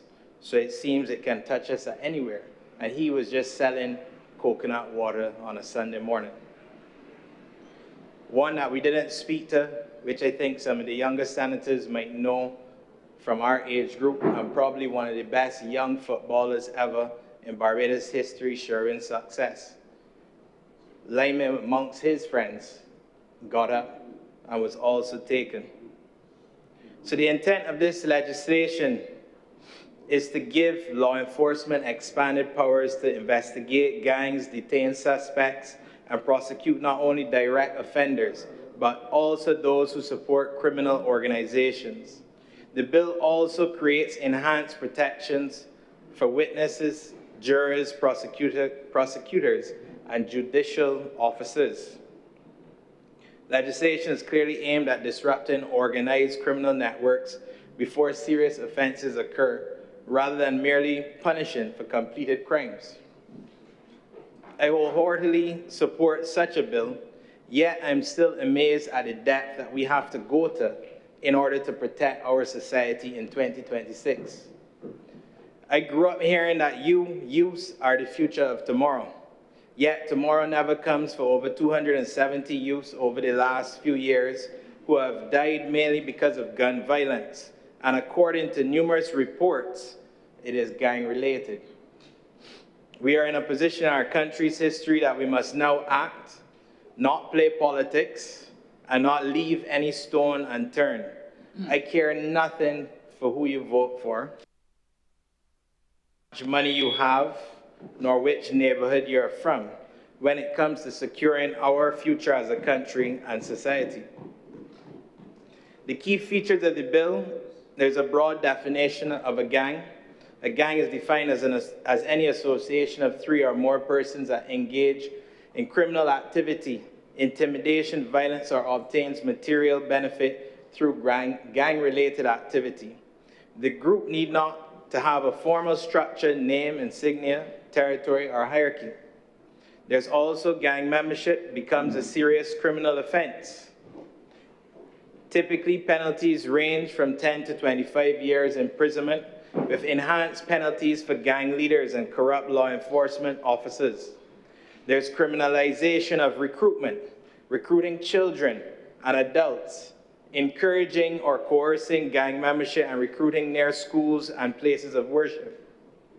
Also targeting gang support networks, persons that finance gangs or counsel gang members, harbor them, and conceal gang activity or permit property, vehicles, aircraft, or ships to be used for gang activity, as well as tip off suspects regarding investigations. We also witness and justice system protection. The bill imposes severe penalties for retaliation against witnesses, informants, victims, prosecutors, judges, and jurors, as well as enhanced police powers in terms of detaining suspects for up to 72 hours without a charge, and able to apply to a judge for detention up to 7 days. We're watching a time in our history where persons are going to shopping malls, outside schools to pick up their children, outside family homes to pick up loved ones, neighborhood lineman spots, or playing dominoes on the blocks, going to party cruises, and even, for the Reverend, Grand Kadooment Parade. But guess what? People are still firing guns with intent to kill, whether it's one person or in an audience of thousands. There are countless robbery attempts even caught on CCTV cameras. There are online comments about bike and car robberies. There are squabbles which lead to gunshots, as of recently, even seen at the Car Rally Festival the past weekend, as well as other gangs, all based on the gang culture and criminal intent of its members to facilitate illegal trade, retaliation, and fear, and then some of the activities are not gang-related. However, they mirror very similar activities, and you won't know if they are until people are arrested and interrogated. The intent of the bill and its strengths of focus are to attack criminal organizations rather than individual crimes. And one of the strongest features of the bill is that it targets the structure and operation of gangs themselves, making it harder for criminal organizations to insulate its leaders from direct criminal acts. There's also strong protection for children. Penalties for recruiting children and recruiting near to schools and places of worship. It also addresses gang intimidation, especially as we are in a very tiny island such as Barbados. It targets corrupt officials, as well as flexible evidentiary framework. And it also protects against geographic profiling. As much as government and opposition may celebrate the strengths of the bill, we must also focus on its weaknesses and areas of improvement. The gang membership is a very broad definition. This wording may be overly broad and could potentially capture family members, romantic partners, community workers, religious leaders, persons attempting rehabilitation efforts, depending on the arresting moment and what is said in the report. And the legislation would benefit from requiring proof of intentional participation in criminal objectives.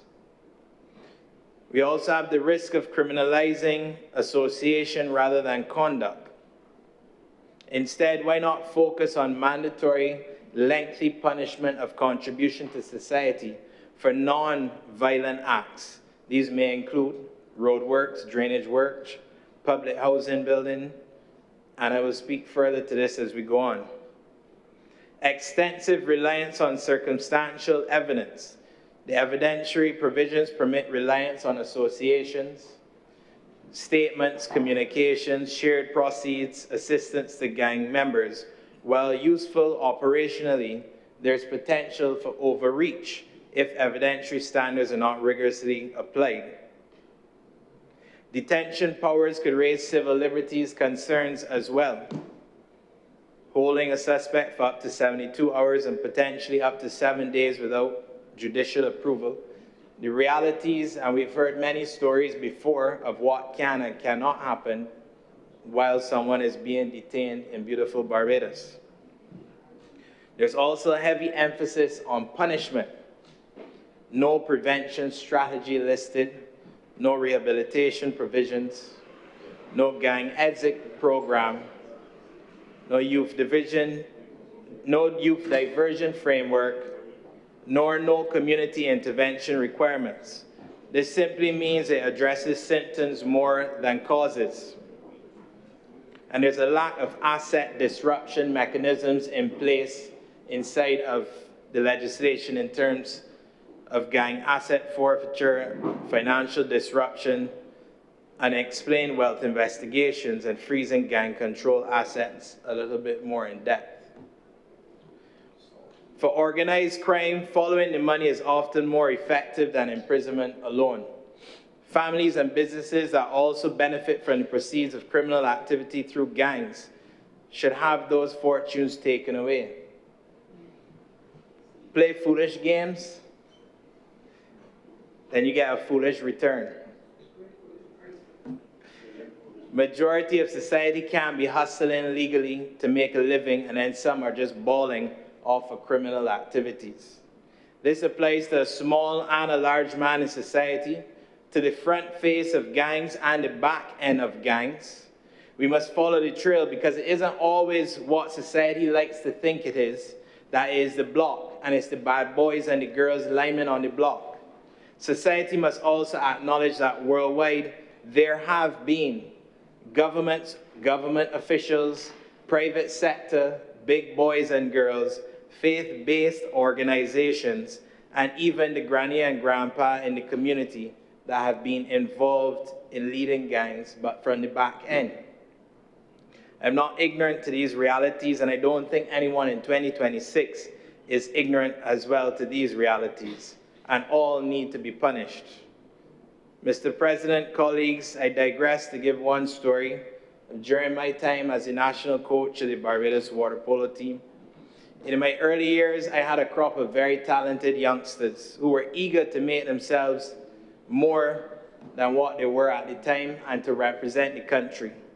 However, as is common in sport, athletes were still paying their way, especially junior athletes. And he went to a very well-respected school here in Barbados, and he was raised in one of the neighborhoods who, from time to time, have had troubling gang atmosphere amongst them in the environs.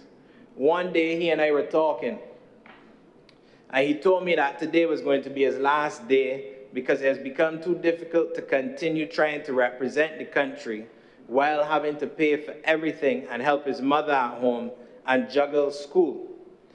I understand the point he was making, and I offered to coach him through this period and help him find support. However, the next statement he told me is what has stuck with me for the next 15 years. He told me, sir, right now my focus is on the 3 Gs, guns, girls, and ganja. I asked him if he was joking, and he said, no, I'm very serious. That's where the money is and where the respect is. We had a different conversation after that and continued to practice. And now if I fast forward time, this same young man looked up to one of the mentors in his neighborhood area, of which one I mentioned earlier, who actually played football against myself, Sherwin Success. And as I mentioned, he was gunned down. And this was a rude awakening to the youngster that I taught. As I was his other male figure and mentor in his life, and to this day, we're still in touch. Furthermore, he checks on me even more than I'm able to check on him. I'm always checking on my well-being as I progress in life with the different responsibilities that are before me.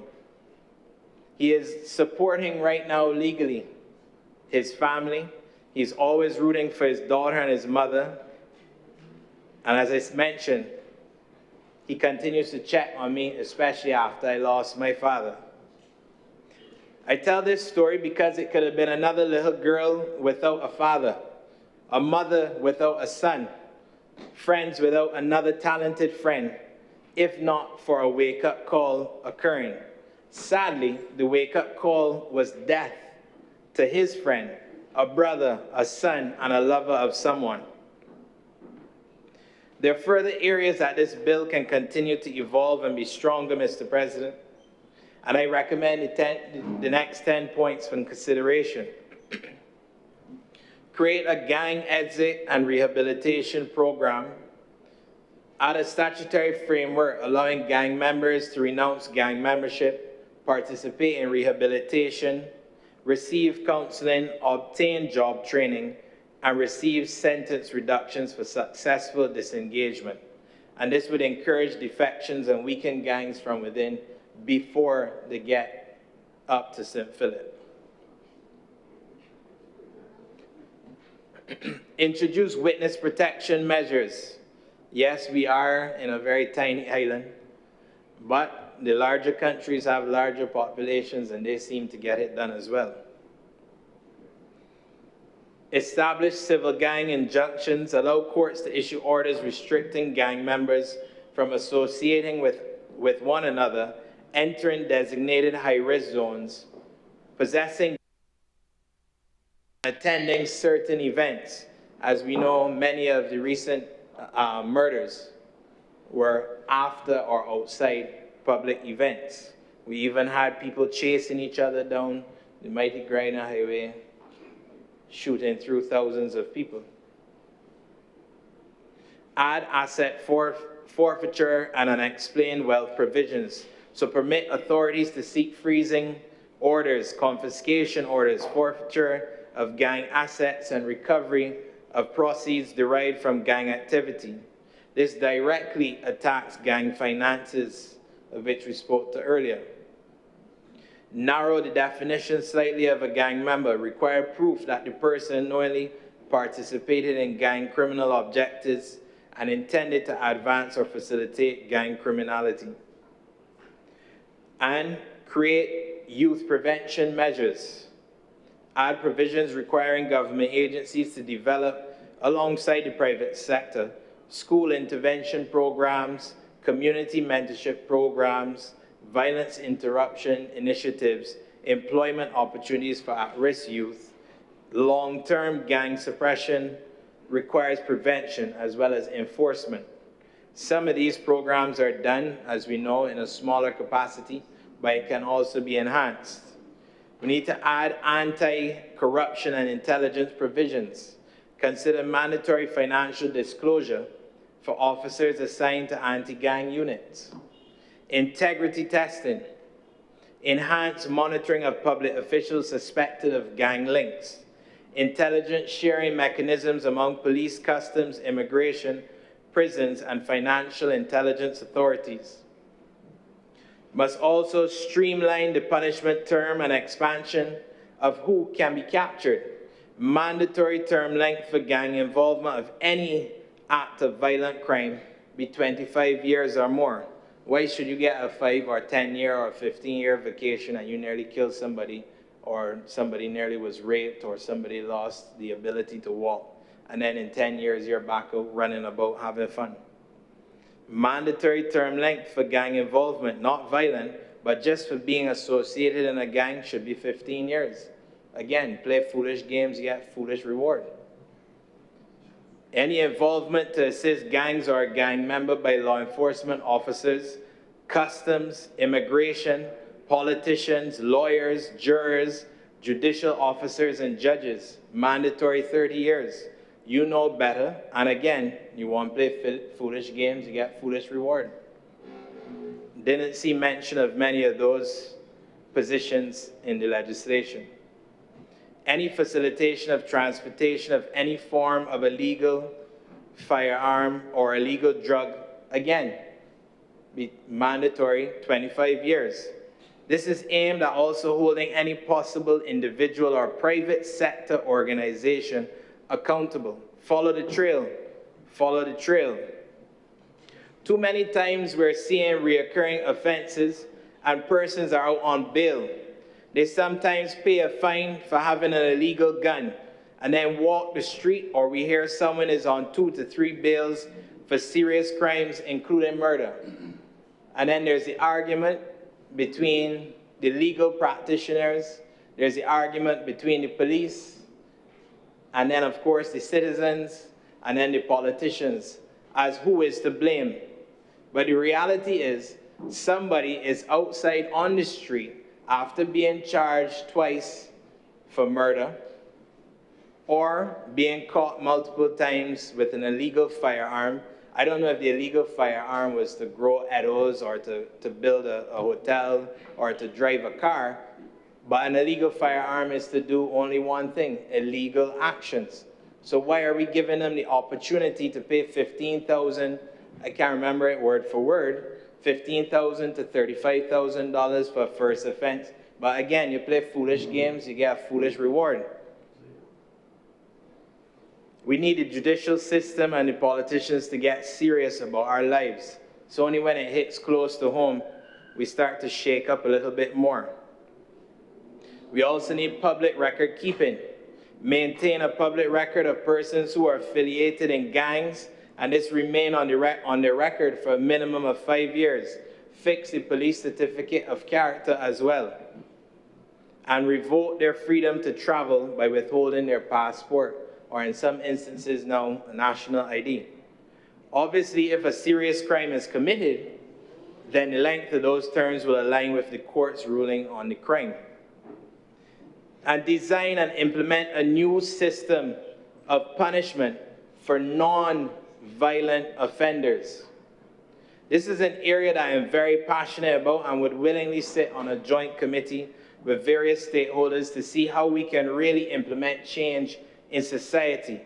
We often hear the cries of over-reliance on tourism and construction, not enough skilled laborers, let the youngsters go back and learn a trade.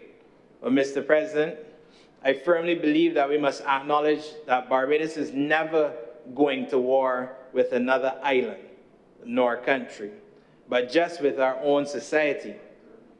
We must also acknowledge that some government offices do not make the same amount of income as in other countries. And we must also acknowledge that SJPP and BCC are not receiving the same burden of applicants matching the number of graduates in areas of skilled labor to match our development pace and need to diversify our economies and support our current ones, such as agriculture, manufacturing, tourism, and construction. As such, I propose the following for gang members and non-gang members who commit non-violent crimes or non-serious crimes. Mandatory enrollment within our cadets, Sea Cadets, junior ranks of the Army and Barbados Police Service. Years of punishment by the court must match the years of enrollment. So if you're given 7 years to go up top to St. Philip, you get 7 years in those same discipline organizations. And enrollment includes 10-hour training days in various skills and discipline training, so that when you leave that 10-year punishment, you're now prepared to go in to either become an entrepreneur or to join an establishment. And upon completion of those years, a mandatory 2-year attachment within the same entities mentioned earlier once certain tests and criteria are met. Depending on the level of your case, mandatory 1-year attachment to either assist drainage, roadworks, waste and sewage departments, and NCC programs to maintain the cleanliness and upkeep of our island. There will be no involvement with any form of weapon training during your time of rehabilitation or your training in these different areas. The aim of the educated rehabilitation is to reset, retrain, and realign our troubled young people while adding to the needs of our country's security forces and providing our young people with future job opportunities. We cannot only follow the laws of other big countries or big NGO organizations putting pressure on us, and they at the same time are doing whatever they want in the world while our society erodes daily. The bill is a strong and modern anti-gang enforcement framework. Its greatest strengths are its broad coverage of gang activity, protection of witnesses and justice officials, and ability to prosecute organizers and facilitators rather than only direct offenders. However, it is heavily weighted towards punishment and enforcement. To maximize its effectiveness in Barbados, government should complement it with asset forfeiture powers, witness protection measures, gang exit programs, youth prevention initiatives, and stronger safeguards against overbroad application of the law. Those additions will make the legislation more effective against organized criminal networks while improving its durability against constitutional and human rights challenges. After all, we just want to live in our paradise. It isn't only about our visitors to enjoy our island. We, the hardworking taxpayers, the students, the pensioners, the unborn babies, and all of society that live here daily, who also welcome visitors and investors to our shore, we just want to live in peace. I support the bill, and I call for more to this bill. And I think it is one of those bills that needs to evolve every few years or however amount of time. And let's not wait 15, 20, 30 years before we attack it again. This is a bill that needs to evolve at a quick pace as crime and gangs are swift and we must be ahead of the game. I love Barbados and Barbadians. For us to stay true to you are the future of tomorrow, and for us to see it tomorrow, then we must act now. Thank you. Thank you, Senator Ford. Senator Benjamin. Thank you, Mr. President. Good evening. When I started to prepare for the debate on this criminal gangs prevention and control bill, I found myself reflecting on something that I have spent most of my adult life doing, and that is the concept and the realization of organizing people. So as a trade unionist, every day we recruit members, we see the value in that. We identify leaders, we build structures, and we encourage people to understand that there is strength in unity. And the more I thought about this bill, the more I realized that gangs understand many of these same principles. They understand that there's strength in unity. They understand the need to stand together. They understand the need to recruit members. And before I go on, let me be very clear that I am not comparing in any way trade unions to gangs. What I am saying, though, is that if we want to understand how to dismantle gangs, we have to understand what makes them successful. Gangs understand something that every successful organization also understands. They understand that structured organization creates power. And so the only distinction really between a gang and an organization like the union is what they use the power to do. So one uses the power for good, and the other uses their power for evil.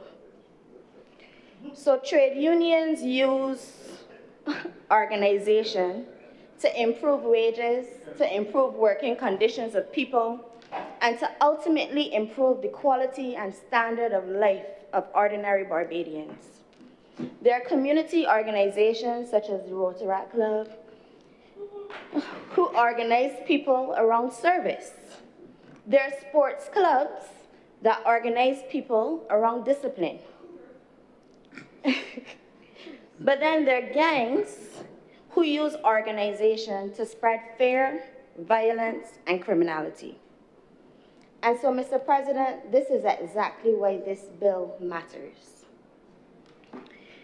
When I started ago, I was extremely sheltered, I must say. Jumping into the criminal defense arena, it was a shock to my system. Because I was well-read, or so I thought. I watched the news. I engaged in some robust debates over Sunday lunch with my family. However, once I started to practice, I realized that I did not have a clue, a single clue, about the criminal organizations at all. It wasn't the offenses that I had to deal with that shocked me. What shocked me the most was discovering how interconnected everything truly is. I quickly realized that there's a world operating around us that the average law-abiding citizen in Barbados has no clue about. I remember in my early years of practice, I would meet with a client and take instructions, and they would call a name to me. And then a few weeks later, I would meet with another client, and the same name is being called, but these two clients weren't related at all. They didn't know anything about each other. And then I started to realize there is this interconnectivity and this underworld, if you so mind to call it, that exists. And I began to realize that what appears to the public to be a series of isolated incidents is often something that is far more connected and sinister. Crime is rarely as random as we think it is. There are relationships that exist. There are loyalties. There are influences. There are people pulling strings behind the scenes that you will never meet. And then there are young people who often find themselves caught up in something that is much larger than they ever intended. Mr. President, I want to address briefly the stereotypes that we get wrong. And I listened intently to Senator Ford's contribution, where he made mention of the youngster who came from what he described as a good background, but he was interested in the 3 Gs, the guns, the girls, and the ganja. Another thing that criminal law taught me was how quickly and how wrong we often are with our assumptions. There's a tendency to believe that everybody who gets into criminal activity comes from the same type of background. I want us to disabuse our minds of that concept, because that has not been my experience at all in the criminal courts. Yes, of course, I've represented young people who come from difficult circumstances, but I have also equally represented young people whose parents did their best to give them the best upbringing,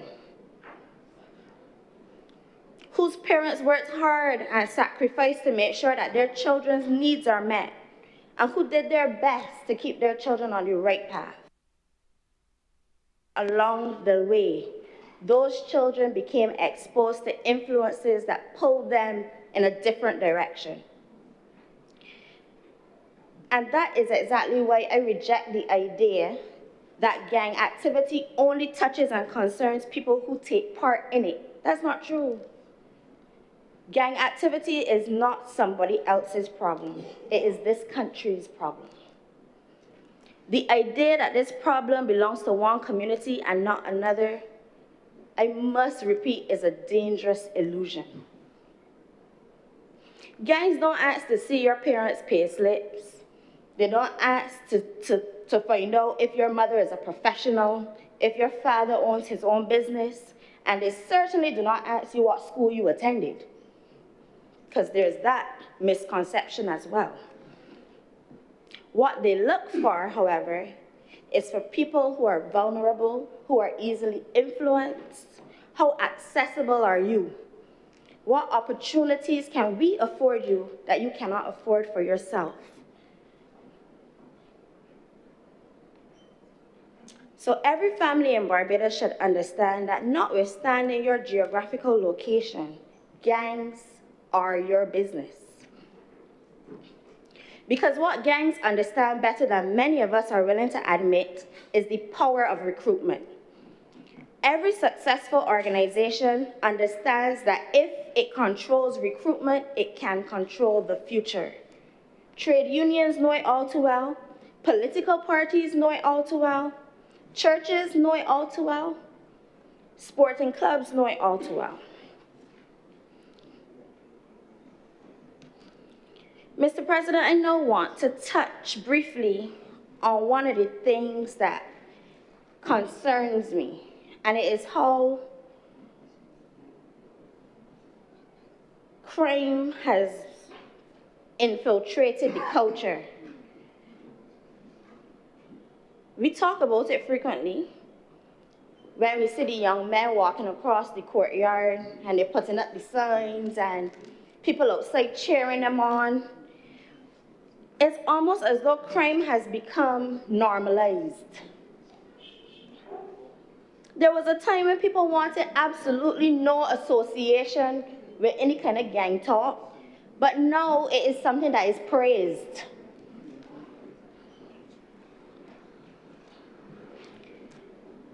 We should never become comfortable with young people glorifying organizations that have brought pain to so many families. And that, Mr. President, is something that we need to stamp out urgently.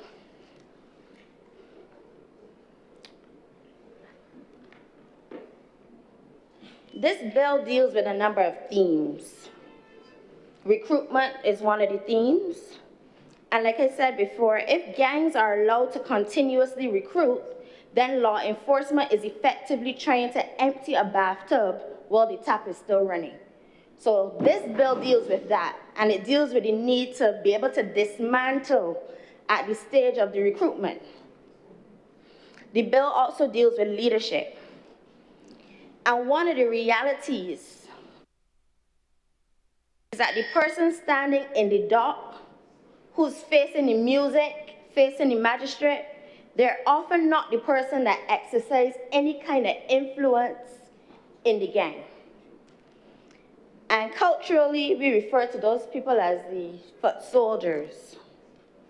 They're the people carrying the risk, but the person with the power is someone totally different. And this legislation attempts to address that imbalance for the first time in this country.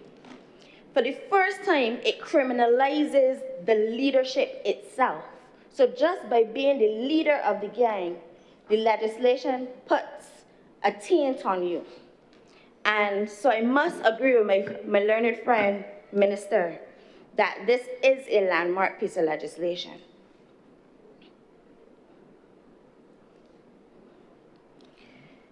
Mr. President, I'm grateful that I didn't hear this particular criticism that I'm about to mention in this chamber today, but it is something that we frequently hear. Oh, this administration just like to bring enough legislation.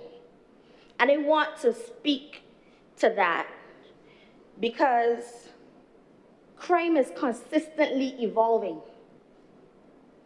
It doesn't stay stagnant, and so it would be prudent for any administration to consistently relook the books, consistently look at what is necessary, what are the tools that are necessary to provide the enforcement with, to provide the judicial with, to be able to treat to the crime of today. Technology has evolved, the method of crime has evolved, and for sure the networks have evolved. If we think that these gangs only deal locally, we are fooling ourselves. It is across borders at this point. So we have to constantly update legislation to be able to treat to the issues that are before us. So it's my submission, Mr. President, a part of a process that has been unfolding for years. Sometimes legislation is discussed as though it's in isolation. But this particular bill certainly does not exist in isolation. I submit that this bill is part of a much bigger puzzle that this government has been assembling for some time. And the aim of the puzzle is to equip law enforcement and the courts with the tools and the ability to effectively contribute to the fight against crime.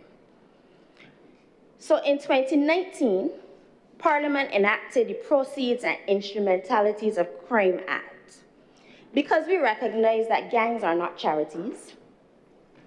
They exist to make money. And if we're serious about dismantling the criminal organizations, we cannot focus only on the trigger. We must follow the dollar. And some of my colleagues have said it here today, but I'm making the point to say that that legislation that treats specifically with that already exists from 2019. This Parliament also strengthened Barbados' anti-money laundering and counter-terrorist financing framework, including amendments to the Money Laundering and Financing of Terrorism Prevention and Control Act to ensure that suspicious financial activity could be more effectively detected, monitored, and investigated. Because organized crime survives on the ability to move, conceal, and enjoy the proceeds of illegal activity. And we recognize that if we are serious about the fight to crime, we must treat to these issues. We then moved in 2021 to enact the Prevention of Corruption Act, and we established the Anti-Corruption and Anti-Terrorism Agency, because we recognize that strong institutions and public confidence are themselves critical components of national security. In 2022, then, we moved to strengthen the Firearms Act. In 2024, there was an amendment to the Bail Act, as well as the Child Protection Act and the Child Justice Act. And then in 2025, we saw some amendments to the Police Act. In 2025, we also saw reforms to our cybercrime framework. And we also saw the passing of a criminal proceedings witness anonymity bill. And now here we are in 2026, and we're treating to the Criminal Gangs Prevention and Control Bill. So, Mr. President, I took the time to go through that legislation to make this point. We recognize that we have to attack crime from every angle. And so it's not just about bills, Mr. President, and I'm sure some of my Senate colleagues will touch on the other social programs in a more succinct way, but we recognize that you have to build a comprehensive legislative framework to assist in the protection of the people of Barbados.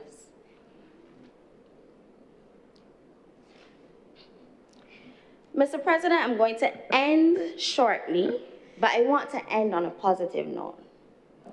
I recently had the opportunity to engage with some young people who were involved in the King's Trust International.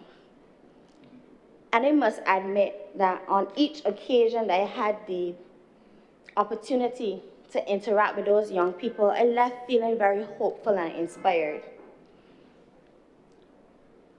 The organizers shared with me that the young people were young people who they would describe in some instances as more vulnerable young people. But when you hear them speak, and when you hear the passion with which they were able to explain their challenges and how the program helped them, it truly was inspirational for me. And I left that engagement thinking about how much talent truly exists in this country, how much potential exists in this country, and how many young people simply need somebody to believe in them and to provide them with an opportunity. So that experience reinforced something that I have come to believe very strongly, that every institution in Barbados is recruiting. The King's Trust International recruited those young people for good. Like I said, the unions are recruiting people for good. Churches continue to recruit people for good. Sporting clubs do the same. And I will repeat that, unfortunately, gangs are also doing the same. So the question to be answered is not whether young people will be recruited. The question is who will recruit them. And so I joined with my colleagues to say this is an all hands on deck problem,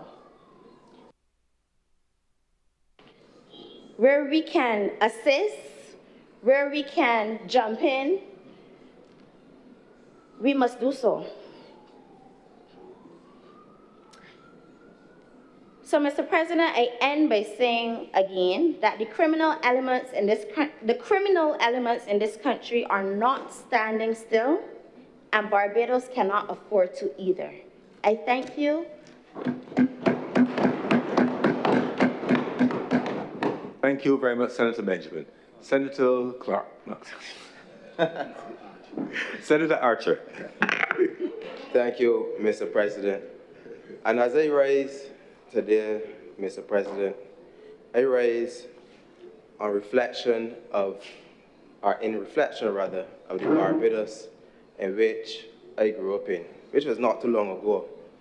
And sir, the Barbados which I grew up in, the gangs, I couldn't be part of the gang. Nobody in my age range wasn't thinking about no gang.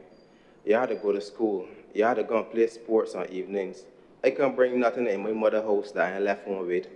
I could not be part of any foolishness. And sir, on reflecting to the Barbados that I came from or that I grew up in, church was part and parcel. of that Barbados, whether I wanted to go or not, you had to be at Sunday school. And if you complain, you gotta go through the full service too. So I don't understand, or I don't know where we took the turn for the worse. And the fact that we are here legislating, sir, on a very serious bill against gangs in this country showcases that Barbados has gone in a direction in which our founding fathers probably never contemplated. And sir, I rise in support of this Criminal Gangs Prevention and Control Bill 2026. And I do so with full appreciation of the seriousness of the moment, the sensitivity of the topic, and the responsibility that rests on each and every member as we legislate in the area of crime, liberty, security, and justice. And sir, this is not an ordinary bill. This bill speaks to the protection of families. It speaks to the protection of communities, but most importantly, it speaks to the future of Barbados. And because it is not an ordinary bill, sir, we must not debate it in ordinary language. We must be clear, we must be careful, but most importantly, when legislating, we must be fair. Mr. President, I want to say from the outset that I do not see this legislation only as a measure to create punitive measures, but I see this legislation first and foremost as a deterrent. It is a warning. It is a boundary. It is Parliament drawing a clear line and saying to those who would ordinarily organize crime, violence, and put communities in fear in Barbados and move guns through this country, not in this Barbados. This bill, sir, is not, to me, about filling the prisons, but more so about emptying the gangs. It is not about criminalizing young people, sir. It is about protecting young people from those persons who would take their vulnerability and turn it into criminal enterprise. It is not a war on communities, sir. It is a shield around communities. And it's not an abandonment of rehabilitation, but it is government saying and government recognizing that rehabilitation is strongest when it's paired with deterrence, accountability, opportunity, and law. So, Mr. President, the central question here is a simple one. Will we wait until Barbados is fully captured by criminal organizations to legislate, or for them to become more entrenched, more fearless, more sophisticated, or will we act now when there's still time to dismantle them? And we cannot be a country that only reacts after the fact, sir. We cannot only react after a mother has cried, after the young man has been buried, after the witness has been threatened, or after the community now is in full fear of a criminal gang. The law, sir, must speak before the gun speaks in this country. And when the law speaks, sir, it must speak with clarity. It must speak with courage. It must speak with constitutional discipline. It must speak with compassion for families. And it must speak for compassion against the innocent and resolve against organized criminals. Mr. President, we are not legislating against a dream. We are legislating against reality. The brief that we received, sir, outlines that there are many criminal organizations in this country and recruiting children from as young as 12 years old, sir. That is a very serious condemnation into any jurisdiction. Sir, when I was 12 years old, I was thinking about what clothes I was going to wear to a party, if we're going to dance fest, what girl I can talk to on Facebook. Facebook, I had high five too. but sir, when I was 12 years old, I was not thinking about becoming a member of a gang. And when we are told that at least 6 major gangs are operating with membership of between 15 to 50 persons, sir, this is a serious, serious situation in which we have in this country. We are told that local gangs are connected with regional criminal enterprises from as far as Jamaica, but as close as St. Lucia and St. Vincent, sir. So we are not just dealing with idle talk on a block, sir. We are dealing with a criminal ecosystem. We are dealing with systems of recruitment, intimidation, retaliation, firearms, drugs, concealment, and fear. We are dealing with persons who understand how to use legitimate business to wash dirty money. We are dealing with persons who understand how to tip off investigations. We are dealing with persons who understand how to rent guns, how to move guns, how to share guns, and how to outsource violence.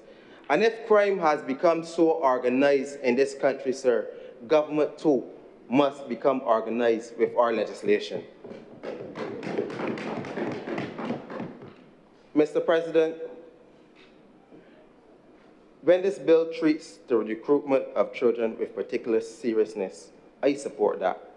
When it treats the recruitment near schools, places of worship, with particular seriousness, I support that. Because there are some spaces in national life that must be protected beyond negotiation. We have to leave our children alone. And that is not only a legal position, sir. That is a moral position. It is a national position. It is a Barbadian position. Mr. President, any person who believes that the easiest way to build power is to prey on the youngest, the poorest, the impressionable, or most neglected among us must understand that the state will not stand aside. We will not allow children to be used as foot soldiers in someone else's criminal organization. And I want to say something directly to the young people of Barbados who may be listening, and to those who may be standing at a crossroads. The gang does not love you. The gang will use your loyalty until your life is expendable. The gang will give you a nickname before it gives you a future. It will give you fear before it gives you freedom. It will give you a weapon before it gives you wisdom. It will make you feel powerful while quietly making you disposable.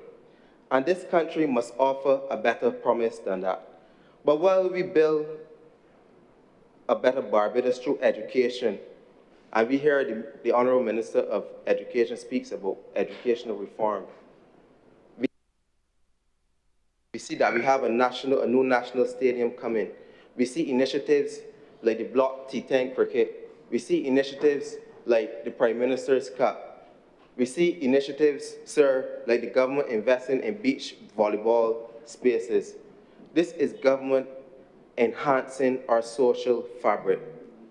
But, sir, that cannot be all. We must also legislate and have serious legislation, sir, where gangs and where criminal enterprise is concerned.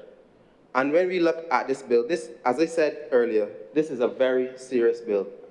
The lowest time that you would get if you are found guilty on any of the pieces here in this bill, you will find it is 10 years. Sir, that is not a short space of time, 10 years in 10 days. To waste 10 years of your life up St. Philip, sir, you could as well say your life is gone. So when a murder takes place, sir, it is not only the person on the receiving end that their life has ended, it is also the person on the other side of the barrel. Because more often times than not, the Barbados Police Service catches whoever the person, these persons are that are creating havoc in this country. So, Mr. President, while this is why I support the deterrent architecture of this bill. It targets not only the person who pulls the trigger, it targets the full ecosystem. So the persons that are benefiting from it, the kingpins, so to speak, sir, the persons who allow criminals to have a place to stay when they commit crimes, the persons who allow vehicles when they are stolen or when they commit heinous crimes on this land to stay at their residence. It targets recruitment for gangs. It targets coercion. It targets encouragement. It targets financing and support, sir. It targets the use of vehicles, aircrafts, and ships for gang activity. It targets tipping off of investigations. It targets retaliation against witnesses, informants, prosecutors, judicial officers, and jurors. It targets the possession of bulletproof vests, firearms, ammunition, prohibited weapons, and law enforcement paraphernalia for gang-related activity. And this is important because, as we said, if organized crime rarely operates through one person, that person may never pull the trigger. The person who finances may never stand on the block or on the corner. The person who hides the weapon may never find the weapon, may never fire the weapon. The person who sends the message may never attend the crime scene. The person who launders the money may never appear in a video, but all of them may be part of the full ecosystem of crime and violence. And this bill says that that machinery matters. The planner matters. The person who is financing these organizations matter. The person who hides the evidence, the person who tips off the investigation, the person who retaliates against the witness matters. Because you cannot dismantle organized crime by only arresting the person who pulls the trigger, sir. But deterrence requires certainty. It requires that people understand that the consequences are real. This bill provides significant penalties, as I mentioned before, and as it should. A society cannot whisper around organized violence and expect criminals to tremble. A society cannot send soft signals to hard crime. A society, sir, must legislate against what we see as serious issues in our country. But, sir, legislation and punitive legislation is not all. We must also look at the social fabric of our nation, and we must look at what opportunities that are available not only for our young persons, but for our men and persons in general. That because oftentimes they got men on the block that are not necessarily young men, but they are still on the block. They're still trying to be involved in crime. So, sir, we have to look at this as holistic and not as a young person issue or as a, because the fastest thing that anybody says is young people this and the young people that. When in all reality, it is the older persons who are encouraging and enticing the young persons to get involved in organized crime. And landing the guns. And landing the guns. It's not the young person. There is not a young person, sir, that has brought a gun into this country, but it's the young man that can pull it. There's not a young person, sir, who washes money, but it's a young person that will go to jail for committing these crimes. And as we look at the social fabric, Mr. President, and look at the programs, I really want to look at the Division of Youth Affairs. And I want to start with the Block Transformation Unit. Sorry that Senator Walters is not here because he asked a bit earlier about what has the Block Transformation Unit been doing. And sir, George, or not, because they're use for here, they soon come from there. But sir, when we speak about the Block Transformation Unit, sir, this is one of the best run programs under the Division of Youth. Sir, over the last year, I ain't talking about years ago, over the last year, over 1,500 young persons were engaged by the Block Transformation Unit, either through Project Dawn. And sir, what Project Dawn is, it is a program where we would either equip young persons who are interested into going into entrepreneurship, or if they want to go to further their technical skills, whether it be at the SJPI or at the Skills Training Institute, sir, or any other, because there are some institutes like, for example, young girls like to do makeup and like to do hair braiding and so on. There are other institutes that we pay and we give them, not only pay for the tuition, which the party that Senator Walters represents now, cut away from the young people in this country. Sir, give them a stipend to get to school. And sir, that is very important because a lot of these persons, when they leave school, the parents tell them go look for a job, but they can't find none. They ain't got a cent. Parents ain't getting the money. So it is important that we provide this stipend, a small stipend, for them to get to school each and every day and get the chance to eat lunch and get back home on evenings. And sir, over those 1,500 persons, we would have had over 800 graduates. But remember, not all 1,500 would have entered into these programs. But we had 800 graduates from Project Dawn, whether it be through SJPI, through the Skills Training Institute, or through some other training institute within Barbados. Sir, we have the Barbados Youth Advanced Corps, and over the last 2 years, we have had over 800 young men graduating from the Youth Advanced Corps. And when you go to the Youth Advanced Corps, you don't just learn discipline. You get the chance to do more CXCs if you didn't do none. You get the chance to learn a skill, whether it be farming, whether it be whatever, construction, carpentry, whatever, barbering, whatever it is. You have the opportunity, sir, to now upskill yourself through this program. And sir, I want to also turn to the employability unit. We would have engaged over 1,200 young persons over the last year.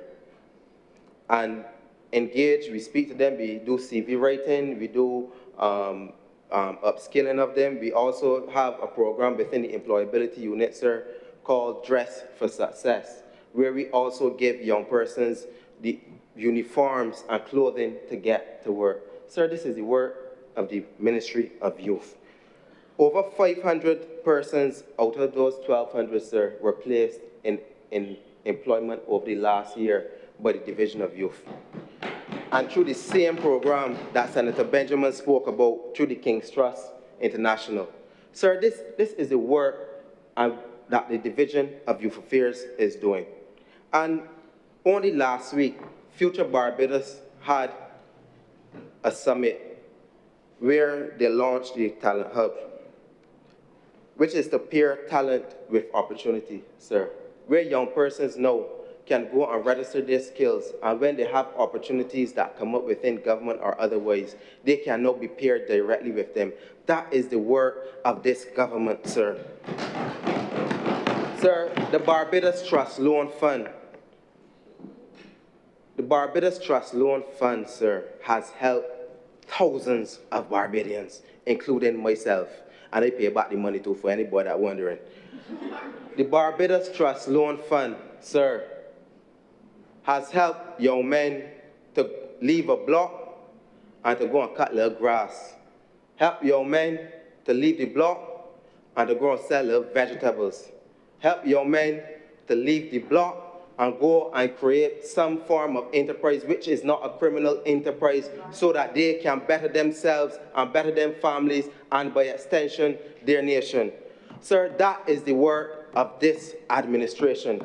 So when Senator Walters will come in here, I don't know where he ran as I get up to speak, but when Senator Walters would ask, what has this government done? That these programs are failing, they are not fit for purpose. I wonder which Barbados he is living in. Just as he did not read the legislation clearly because he kept misquoting it, he clearly is not on the ground either.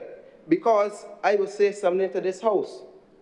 I got the information from my ministry that the constituency with the most requests is St. Michael Northwest. That's the constituency which Mr. Waters wanted to represent, but he felt Senator Waters wanted to represent. And not only have they had the most requests, they have had the most success with those requests. So if he's asking who or what programs are going on, I clearly see why on February 11th he was not elected, because he is not on the ground in St. Michael Northwest either.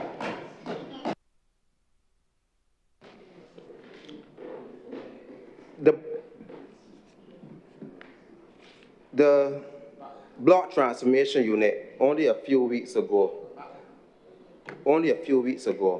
we had a orientation ceremony for 260 persons at the SJPI, 113 persons also at the skills training. That is 373 persons that we just initiated for orientation to upskill themselves. And this is double the amount that these units would have done over the last year. That is the work of the Division of Youth, sir. Sir, as I close on the social work that the ministry and the government has done over the past few years, I want to support this bill wholeheartedly, sir, because Barbados is too small for us to be indifferent. Barbados is too precious for us to be careless. Barbados is too great for us to surrender any street, any school, any family, any child, any community, any block, anywhere to organize violence. This bill sends a message, but the message must be bigger than the bill. The message is what the state is saying, that the state will protect its people. The message is that the law will confront organized criminal entities with force. The message is that our children are not available for recruitment. The message is that our communities are not available for capture. The message is that our courts are not available for intimidation.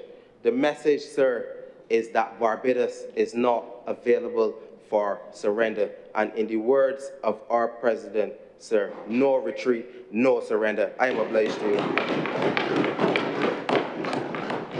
Thank you very much, Senator Archer. Senator Cummings. Thank you very much, Mr. President. It is a rare opportunity that I get to come at the rear end of our colleagues, and I want to express some sincere appreciation for the strong presentations made by the members of the government side. It allows me, Mr. President, to speak only to one issue and to make a very brief presentation. I am confident, Mr. President, that the case has been made by this government side for this bill. We've had the Minister with responsibility for legal and judicial affairs outlining the framing, the contents and the clauses of the bill. We know what's in it. We've had the Honourable Attorney General responding to queries raised about the content and the intent of the bill. We've heard the spirit and the letter of the bill outlined, so I don't need to go through that. We've had the representation on the social side, the community side, and we've just heard from young Minister Archer from the youth perspective and what the government's work has been on the prevention and the transformation side.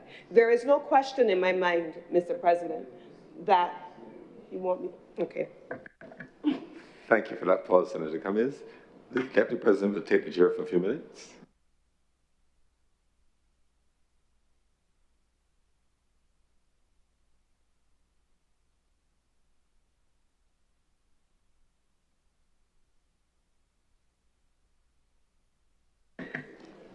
Madam Deputy President, there is no doubt in my mind that we have presented a robust description of why the government is doing what it is doing, who it intends to target, what the outcomes are, and that the government intends to treat with seriousness and purpose for the matter of criminal gangs. No question in my mind at all. So for me, I'm going to stand only to speak for a very few moments on the question of the health implications of this criminal gangs bill.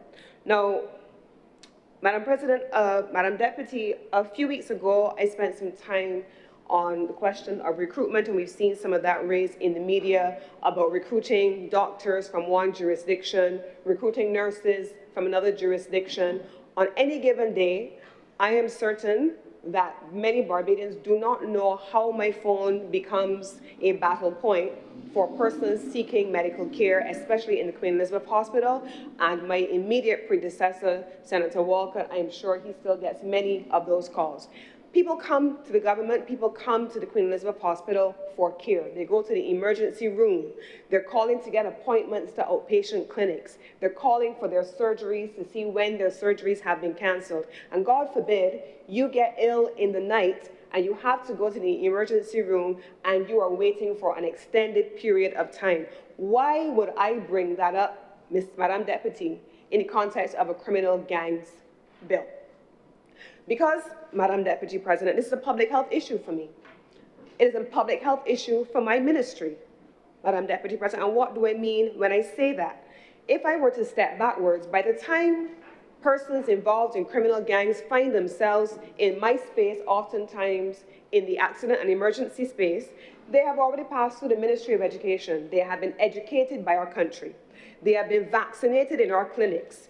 If they have been unwell at any given point in time in their lives, they've already been treated in our hospitals.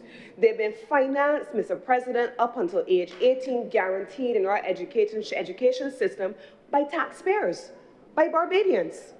These are persons who, by the time they have reached 18, when I did some of the numbers crunching, the government, the country, the taxpayers of this country have already spent over $130,000 in each 18-year-old in this country. Let that number sink in for a minute. Every single 18-year-old, by the time they have passed through nursery, primary, secondary school without having paid a cent at the point of delivery, has benefited from taxpayer money in the excess of $130,000. But yet, we have this conversation, what has Barbados done for me? By 18 guaranteed, we've spent hundreds of thousands of dollars on every Barbadian citizen.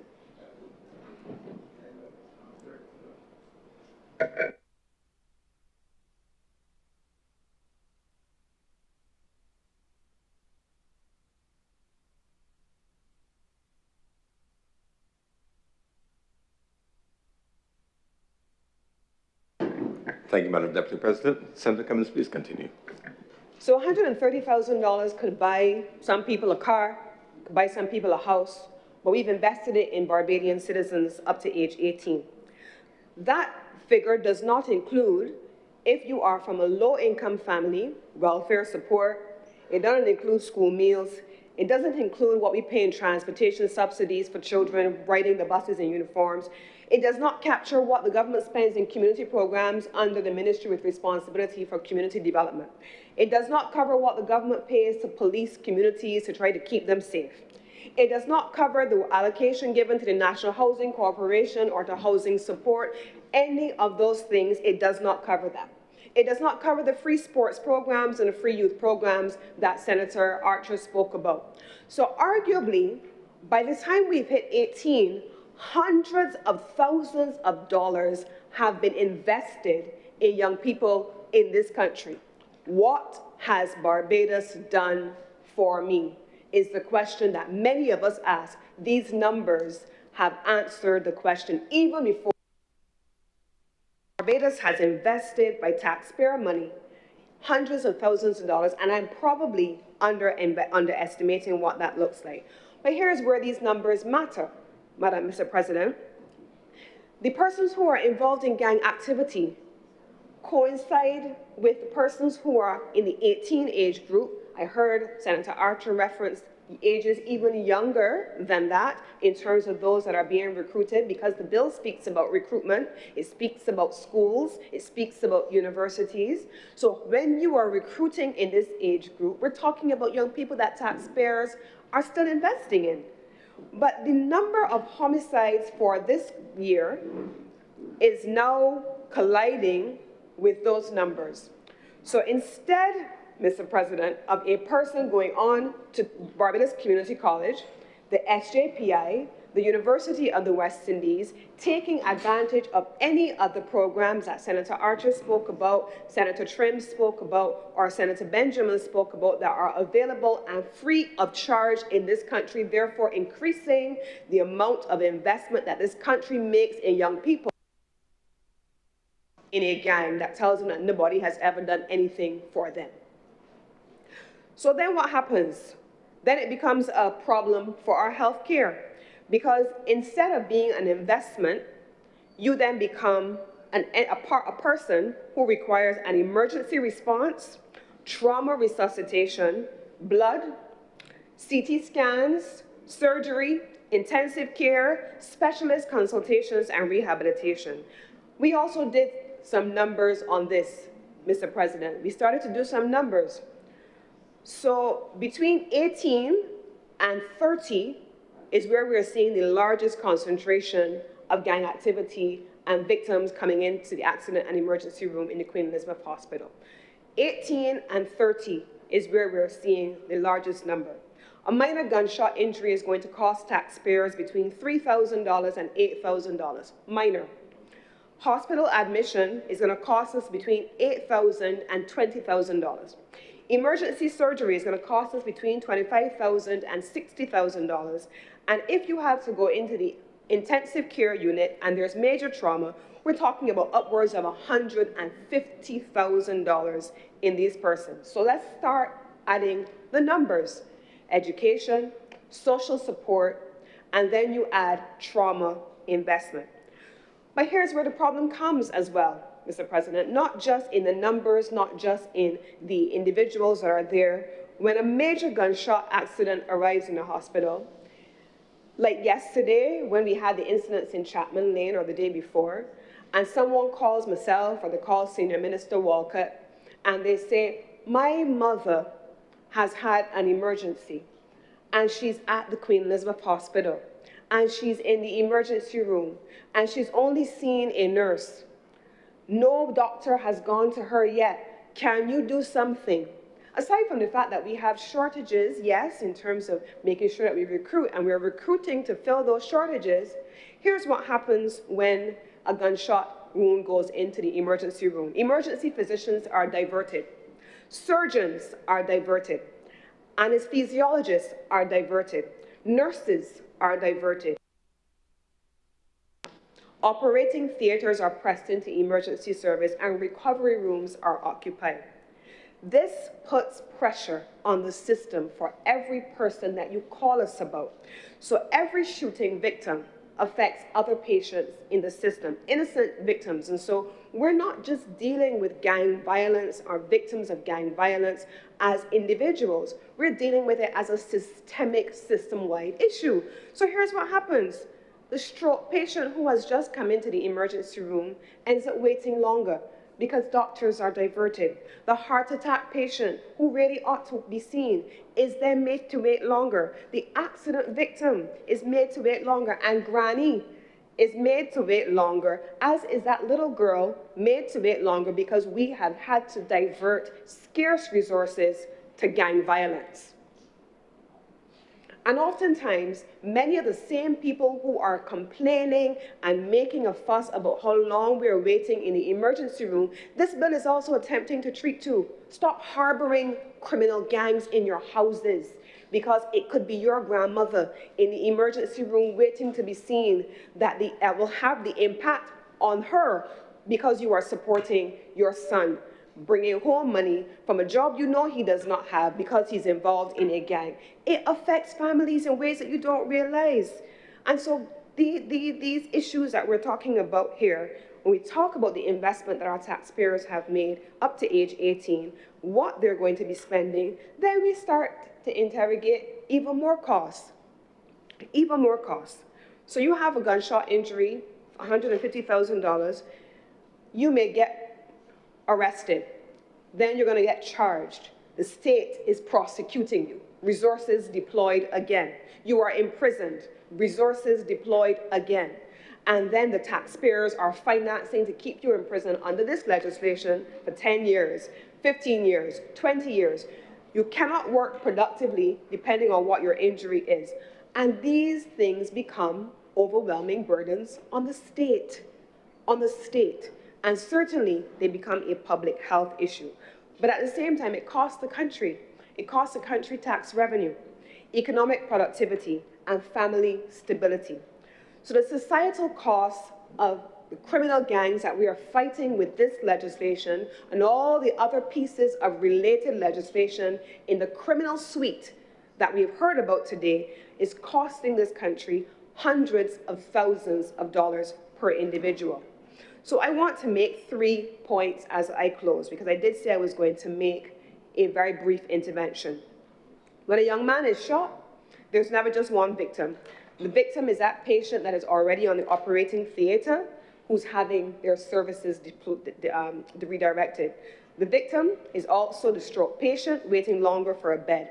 It is also the elderly woman whose surgery is being postponed, and the child whose procedure is delayed, and the nurse who must again carry the burden of preventable violence. And I want to give an example, Mr. President. I spoke to a nurse recently. When we walk into the Queen Elizabeth Hospital and we see the scanners at the hospital, we see them at the entrance, that's because some of these things spill over into our hospital.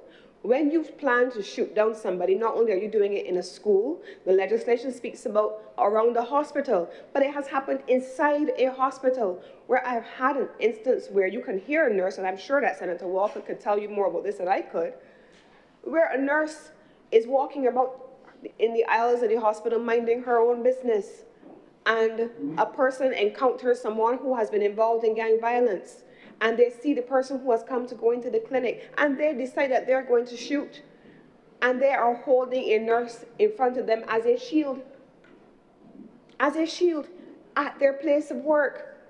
So this legislation, criminal gangs, you see somebody from an opposing gang and you bring it into a hospital and a nurse is in your firing line. There are reasons why these things, Mr. President, are being taken seriously. And so the emergency rooms of our hospital are seeing the challenges associated with gang violence. So gang violence in this debate so far has been framed as a policing problem. It's been framed as a poverty problem. And I hear the poverty concern, but my mother would tell you, my grandmother would tell you, in their time they grew up poor. Many of them didn't have everything. I grew up in a single-parent home with my mother, but I had to go to school.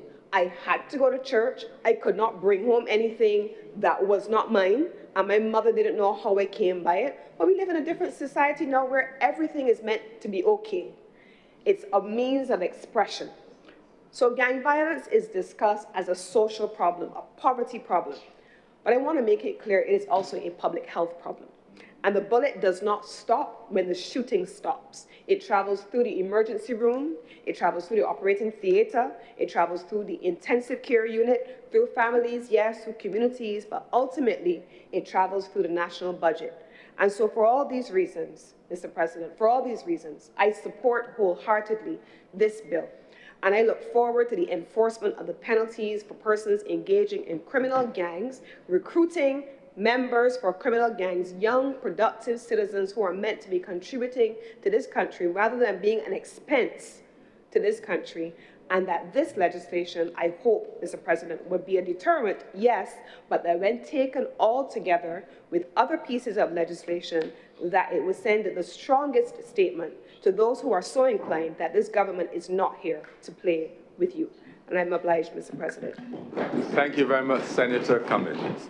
Her Honor, Senator, the Most Honourable Elizabeth Thompson. Thank you very much, Mr. President. I rise to support the legislation before the chamber. I do so because no one can dispute that the criminal activity, the level of lawlessness that we are seeing in this country has excited a high level of fear. People are afraid to walk about. I recognized in myself, and I think that I'm a relatively fearless person, that I was in an area where there were a lot of young people behaving in a particular way, and that I became very cautious. I started to be far more aware of my surroundings. I know old people who will tell you that they lock up the house early, they don't go to they don't go out late. They don't speak to people whom they don't know, when before, you know, people would routinely pass and say good morning and so on. So something needs to be done. And I believe that this legislation will assist in relation to that. But it has become very easy in our society to say the government ain't doing nothing. And I want to remind that prior to this, this legislation fits into a suite of social measures which have already been elaborated on by the Honourable Minister. It fits in a suite of youth targeted measures which have already been spoken to, and it fits into a suite of criminal, legislative and administrative measures which I speak to today. The number of criminal judges when we came to court were 2 only. Working on rotation between the criminal and civil court, there are now 8 full-time judges. Prosecutors in the DPP's office have been increased from 8 to 20. We know, because of legislation brought by this government, 10 years imprisonment for illegal use of firearms, first offense, 20, a second offense. Serious offenses, including those with firearms, bail is much more difficult to get. In relation to support of the police, their terms and conditions have improved. Their physical circumstances in terms of their places of work have been upgraded. The number of special constables has been increased by 60, and some special constables have been moved from special constable status to regular status. The budget of the police was moved from $111 million in 2018 to $145 million, and their equipment improved considerably and modernized. Equally, the attempt has been made to prevent penetration of firearms at the port, seaport, and airport. Functioning scanners in place. The Forensic Science Center has been fully upgraded and equipped to ensure that there are scientific processes to help to support the evidentiary basis for criminal activities. Flexi allowance has been returned to the police after having been taken away by the previous administration. And there are attempts and recruitment drives to increase the numbers of people in the Barbados Police Service, so that the government has tried every means of addressing what is an insidious and creeping tragedy and circumstance in our society. But this is not a BLP problem. It is not a DLP problem.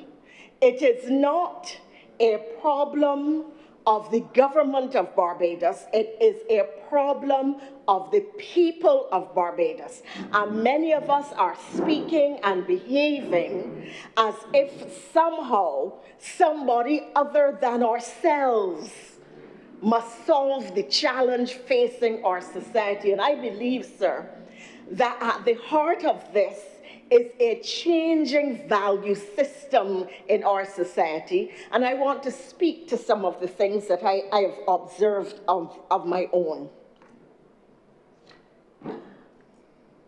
When young people who have been involved in criminal activity and gangs are surveyed, there are some consistent themes that emerge. One, they have no relationship with the church or with Sunday school. Now, you may say that that might be the peculiar problem of those of us who are in pastoral work. But the reality is that if challenged, I can ask you in here, the honorable senators, and they will all tell you that they had to go to church and Sunday school. Some went 2 and 3 times a day because grandmother took you to one service, auntie took you to another, or you went with another family member to another religious tradition or denomination altogether. And church was important because you learned speaking skills, social skills. It helped to make the community, because invariably it was people from a similar community. I grew up in Baxter's Road, and it was people from all around Chapman Lane and the city, Mahogany Lane, Lightfoot Lane, the Orleans, Beckford Street on the other side of town, who came to James Street Methodist Church and St. Mary's, where I went to church. So the community became more cohesive because you were mixing with everybody in the community. And the reality is, when you know a person well and you like them, you can't exactly shoot them. Because you have a different relationship with them. You see them as part of you. I learned public speaking in James Street Methodist Church. Acting and debating and conversational skills, all of that we learned in Sunday school. It's not being learned anymore. Young people are split. They have poor language skills, they have poor social skills, they have poor conflict resolution skills. All of these were things that we learned, even if not at home, in the context of the church and the Sunday school. So thing number one, they have no relationship with church, Sunday school, and very often no relationship with God. So they don't respect man, they don't respect God, they don't respect women, they don't respect themselves. Second, they say in a time when the country has more social programs than ever before, they tell you that they feel completely marginalized socially. Third, they tell you that they have no relationship with their mothers and families. Nobody loves them. Nobody understands them. Nobody cares about them. I mean, I talked to these people. I represented a constituency that had large housing areas and village-type communities, and we had to put social programs in place to save the community. And I'm happy to say that the crime statistics in those communities changed completely. So they said that nobody cared about them.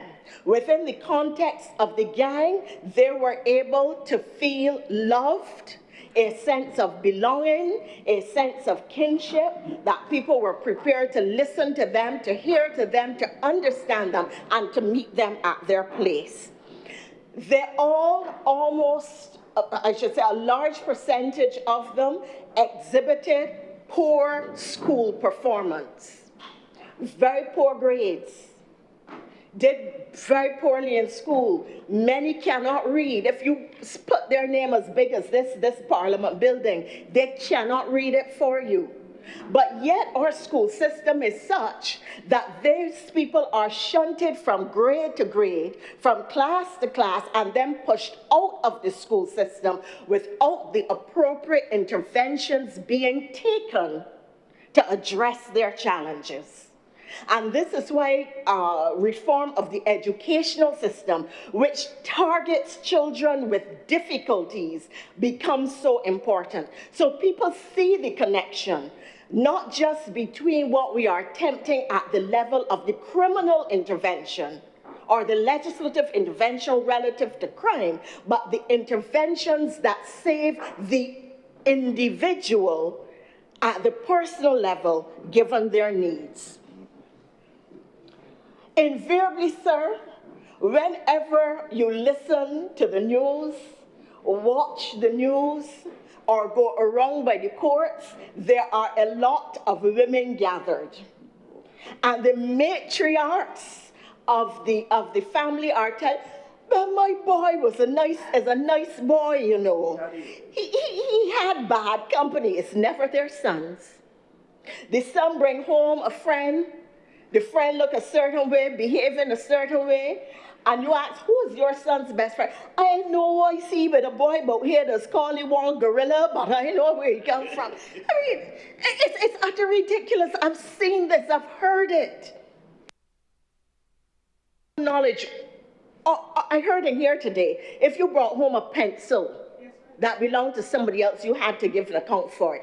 You brought somebody into your parents, who he is, where he come from, who is his mother, where does he work, who his father is, you know his grandmother, you would be cross-examined about the person whom you brought, so mommy or daddy or granny could ensure that this is a person who is not going to carry you into a life that is other than what they want. It doesn't happen anymore. People come in the front house looking and behaving and talking a certain way, and the adults go in the back and mind their business. It's unbelievable. And when I talk about the society and changing value systems, I can never forget, and I gave the story in here before, people on social media cursing me because I refused to pay the man who had stolen my dog to give it back to me. People are telling me that I am an idiot. Well, that was a soft word. They didn't describe me as an idiot. They used more robust, muscular language to describe me and my body parts because I refused to pay a man who had stolen my dog. And at that point, you have to know that something is wrong with society. I heard a news story with my own ears. This is not somebody told me this. A young man was killed on the veranda of his home. The mother ran out to find the fellow shot, bleeding, and in the throes of death. And he was asked, the media person asked about it. And the mother's response was, well, he wasn't a bad boy. Everybody about here had like he used to look after the old people. He looked after everybody. He only used to thief from gas stations and rob people and things, but he never really do nobody nothing. And she was quite serious. She felt no sense of alarm, saw nothing wrong with saying that this young man used to rob gas stations and thief from people. This was okay. By her standards, he was a nice boy. How many people would have been harmed when he robbed a gas station? Only God knows. But that was not her concern.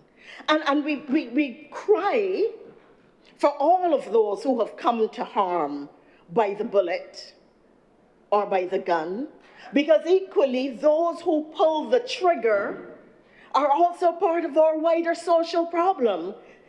And while they may not be dead, we have to be equally concerned about the interventions we need to put in place to save them before they pick the gun up. Because by the time they have it in hand, it is almost too late for the society to help them. I continue to speak.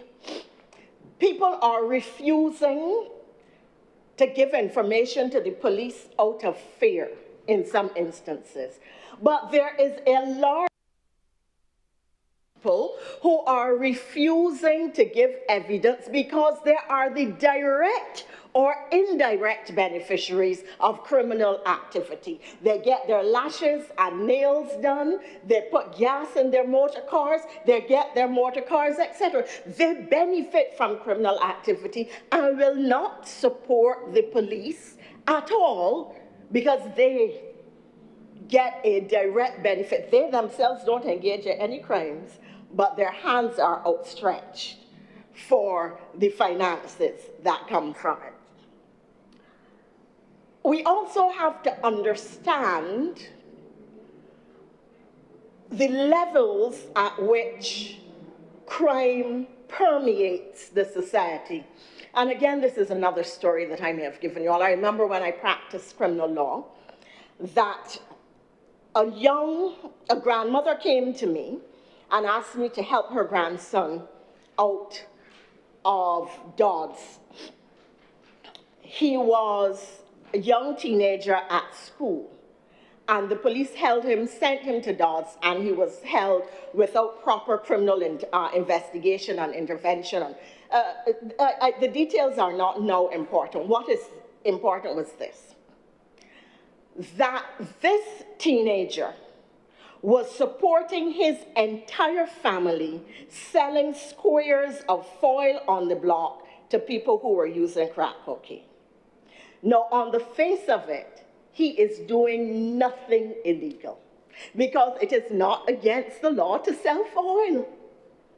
Foil is a legitimate commodity, but look at how it is being used. And his grandmother was anxious to get him out because he was the sole support of the family. There was nobody else in that house who was working. So unless we understand these permutations, unless we understand where these things end up and who and how they affect, we will not get to the bottom of the issue. And legislation like this, effective though it is not attacking the multi-tentacled elements of drug activity. Mind you, let me say that I believe that Barbados is still a safe country. I mean, we still have the lowest crime rate in the Caribbean or thereabout. And many people still are able to sleep with their windows open. I marvel at the fact that one day I was in a rush. I got out of my car, went into the bank, went down the mall to another store, did shopping, grabbed something to eat, came back, and found that I had left my Benz with running, and it was still there. In several countries across the world, there is no way that a Mercedes-Benz sitting down running with nobody in it would be there when you got back for it an hour later. It was just sitting there, and all I could do was say, thank you, Jesus. And the truth is that the majority of us, while we hear about crime, and while crime is generating a level of fear in the society, the majority of us have had no encounter with criminal activity at all. So you have the random violence that is coming out of the gang activity, and then you have the opportunistic thieves, the person who will grab the chain if you have too many pretty gold chains around your neck and so on. And when we talk about changing value systems, there was an image on social media recently showing some young men beating a person whom I understand to be a tourist extremely violently. And you could hear during the course of the beating, one of them say, "You ain't got a knife, nobody ain't got a knife." So this person, apparently for chains, I wouldn't want, if the thing is sub judice, I don't know where it is, to be talking about it. But you have to ask yourselves, what is it in the way our society has become that engenders that level of violence? In fact, days after that video circulated, there was a video out of Trinidad involving some school children, where one schoolboy was violently beaten in the middle of a community on a public road. And the most disturbing thing about it to me was the number of adults who stood up and looked on while that boy, was beaten till he could not get back up. One adult then went and snatched up all the wallets and the different things that had dropped, and another adult driving a vehicle attempted to drive over the boy on the ground. What is it that has caused our societies to become so completely heartless, so that man to man is so unjust,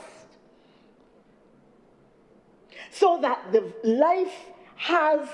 human life has less value than that of an animal or a dog, or that our own behavior has become itself animal-like?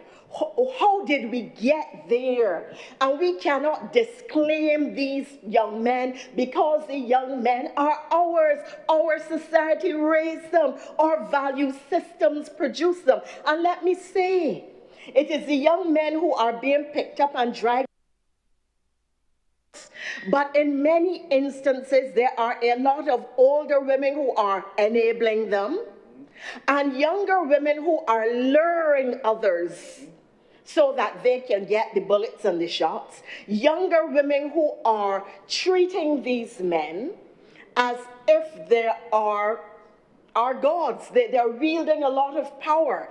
And the young women like that and what they can benefit from. So while the girls are not picked up or identified at the same rate as the young men, and while they are not frequently or as frequently the trigger person, they are very much involved in the crimes.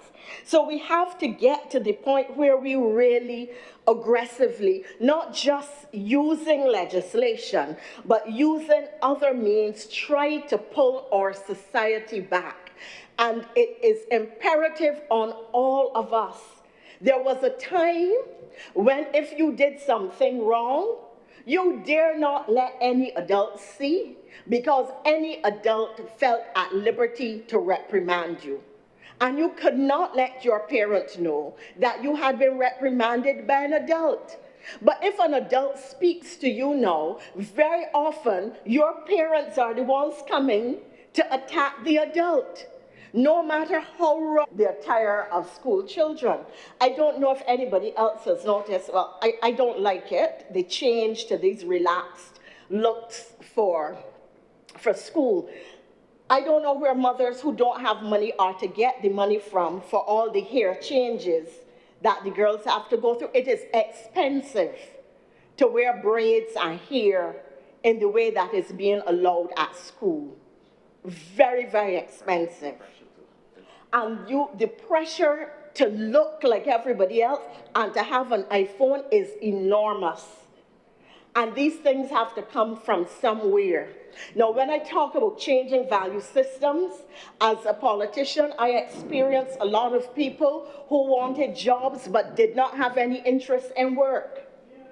There are people in our society who have not learned at school, who have not done well academically, but look at you who are working long, hard hours for what you want and feel they should rob you. They feel that they should have the most expensive of everything, even though that is not their earning capacity. But the fact that it is not their earning capacity, you are living within your means, but they feel that they are to live outside of theirs and somebody else is to finance and facilitate that, because they will take what you earned from you by illegal means. This represents a changing value system, because before we grew up knowing, my grandmother, who never went to secondary school, was the first person who said to me, I was maybe about 7 years old, Liz, you are a bright girl. If you work hard, you will be able to become anything that you want to be. But we don't seem to be telling our young people that hard work has value and that hard work is the means to earning, even though that is how we built this society. We have allowed them to believe somehow that they have an entitlement level that they cannot sustain, and that in many instances they cannot sustain.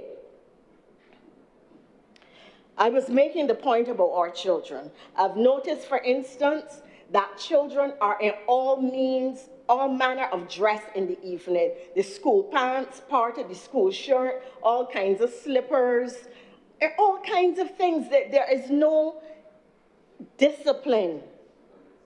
Or rather, I should say, discipline has broken down at every level of our society. From how children carry themselves to the way people go through traffic lights. And we talk about children and how children are behaving. Last year there was a big issue about how these primary school children were walking up and carrying on in classes.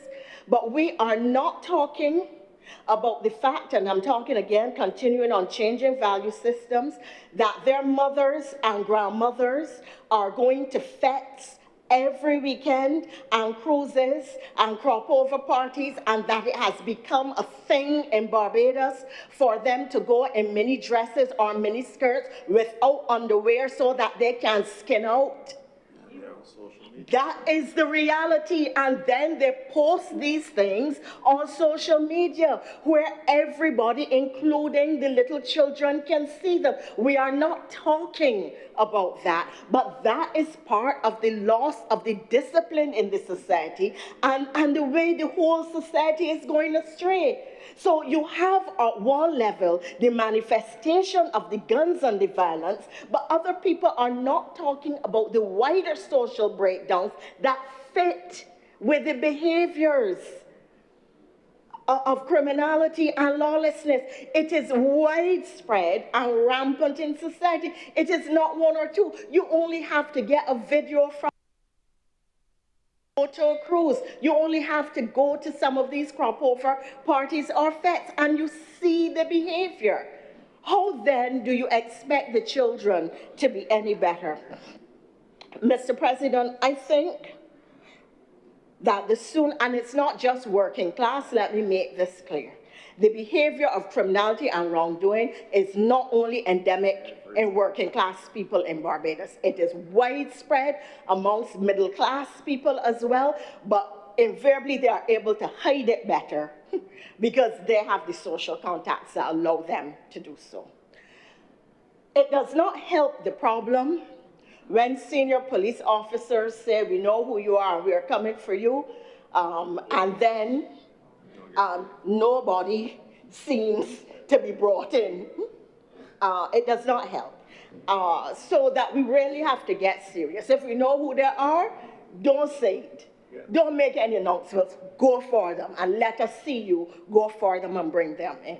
But that is only, the criminal component of it is only one component. The wider question that this society has to ask itself is, sir, there were many suggestions in here today that the criminality is linked, the lawlessness is linked to economic deprivation. Sir, I would wish to say that that is not true. Scientific research or sociological research shows that other factors spawn that criminality, and that often people who are doing crimes have access to jobs, and many have jobs. All the people on the block are not unemployed. A lot of the people on the block have jobs. So that there is no necessarily a link between the deprivation or economic deprivation and high crime. In fact, sir, unemployment in Barbados is at its lowest. So if the link was absence of jobs, then really there should be no crime because there's high employment. So people have to think about the things that we are just repeating without doing the deep dives to come to terms with what are the wider social ills and malaise that have to be addressed if our society is to be saved. Mr. President, I support this legislation, but I close by asking the wider question: how do we save our society? Criminal legislation will not do it. It has to be a conscious effort on the part of the church, the school, the family, the government, the wider society, and every individual, that we are prepared to stop our own wrong behavior, whatever it is, and that we are going to pull our society back, that we will not cede it to the criminal element, that we will not surrender our children to hooligans and criminals, but that we are consciously going to go back to value systems which built Barbados into what it is and has stopped, and in order to stop what is deep social decline at multiple levels. The manifestation of the guns is only one element. It is convenient for us all to point to those who are dragged before the courts and to say, them so, that 15-year-old, that 14-year-old, that 18-year-old, but they are ours. Our society bred them, and our society, sir, must now save them. I'm much obliged. Thank you very much, Your Honor. Senator, the Most Honorable Henrietta Elizabeth Thompson. Honorable Minister of Justice and Legal Affairs. Mr. President, I raised to wrap up this debate. I don't think I will detain you for any length of time, but I have to deal with some matters that came out and arising from the Senator Walters. I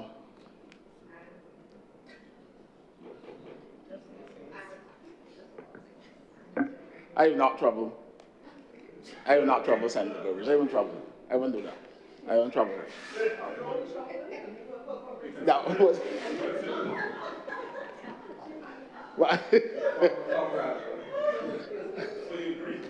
But I want to add on from the last speaker in relation to the point she made about poverty and it links to criminality.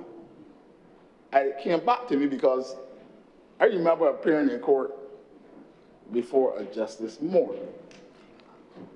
When he was doing the mitigation, I was using poverty as an excuse and as a mitigating factor. And he was shut down immediately. The judge said to me, well, I was poor too. I came out of a poor family. I walked out barefoot. I had to do all kind of things. And that came back to me. And what also came out to the fact that we need an all society and all community approach. And I'm glad that Senator John King is here too. Because I want to make a clarion call to the entertainers of Barbados to join us in this fight. The social media influencers to come on board. Because the easiest way to reach young people is through social media and, of course, through music and entertainment. And I love music. And coming from St. Philip, you could easily find somebody who plays an instrument, keyboard, bass guitar, whatever. And back in the day, you would go on the block, call it a block, out the corner. One gentleman would have a guitar. But you know, he would teach all of the fellas to play that guitar. And some of those fellas would end up going on ships, playing in bands throughout Barbados. And some would go on to the international stage. But we don't have that anymore. So we need to get back to those in St. Catherine's Club. We had the Calypso competition and it produced red plastic bag. And so those community activities we have to get back to, and I'm confident that the Minister of Youth would then go there, stimulate that activity again, ensure that we have youth groups in every single parish, every single community. Yesterday was in Chapman Lane, and there was a cry for activities, a cry for programs. They had programs before. There was some semblance of place being quiet.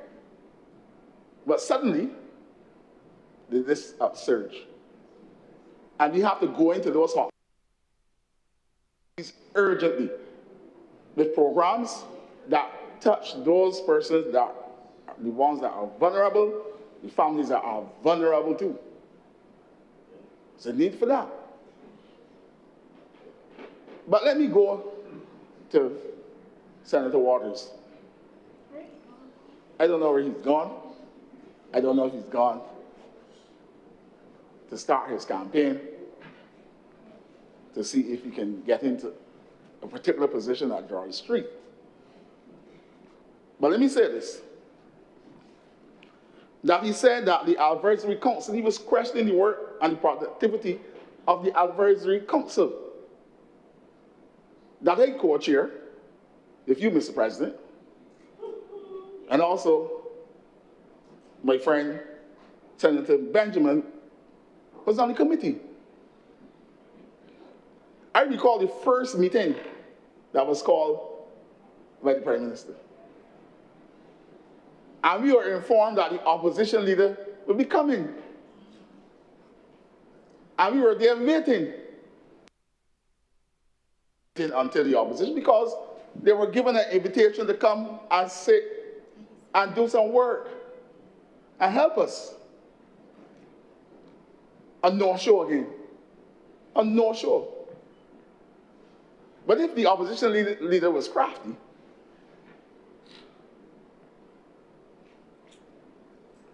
there's a facility that he could bring through a private member's bill and get the lawyers at George Street. Well, even if the lawyer mock, and bring the bill to Parliament and debate it as a private member's resolution, because I know for certainty that there was a bill there in 2017, an anti-gang bill. There was an anti-gang bill drafted in 2017 that went to the Governance Committee. So it was easy to pull that bill, already drafted, went through all Solicitor General, certified and everything, and bring the bill at that time to Parliament when he was opposition leader and debate it. So to say that they called for it, they had an opportunity. They had an opportunity to bring it.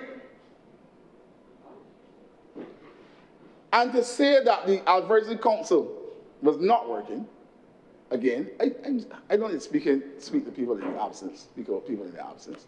But I believe I have to clear it up. Because it is through the Advisory Council, and Mr. President, if I can call a name, an attorney at law, Marty Garnes, who did excellent work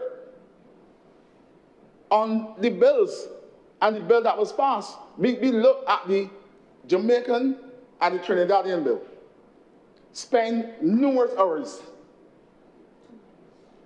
is it too much?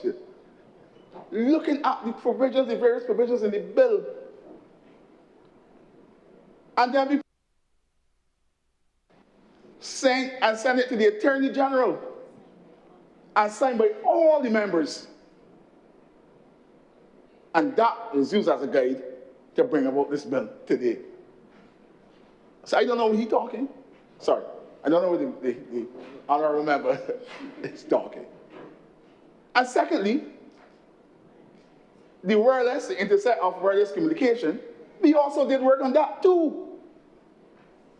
And we prepared a report and sent it to the Attorney General too, which provided a guide to provide that bill, to prepare the bill to make sure it comes along. So to come here and say that we ain't doing no work, and we collected money, whole set of foolishness.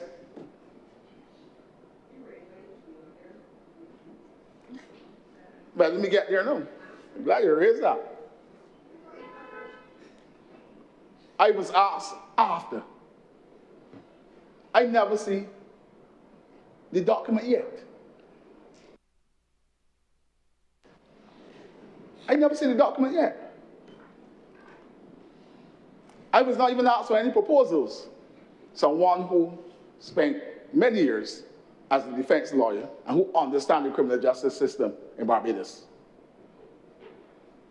I went on the committee set up by the Prime Minister, and I was able to make my contributions there, resulting in this anti-gang legislation, resulting in the other bill that I just said that was passed.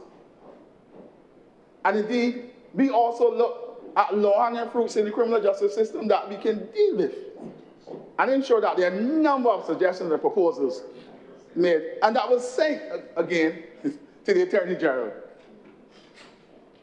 And then the senator also said, question the performance of the peace program. The learned senator, his friend, dealt with it. But I know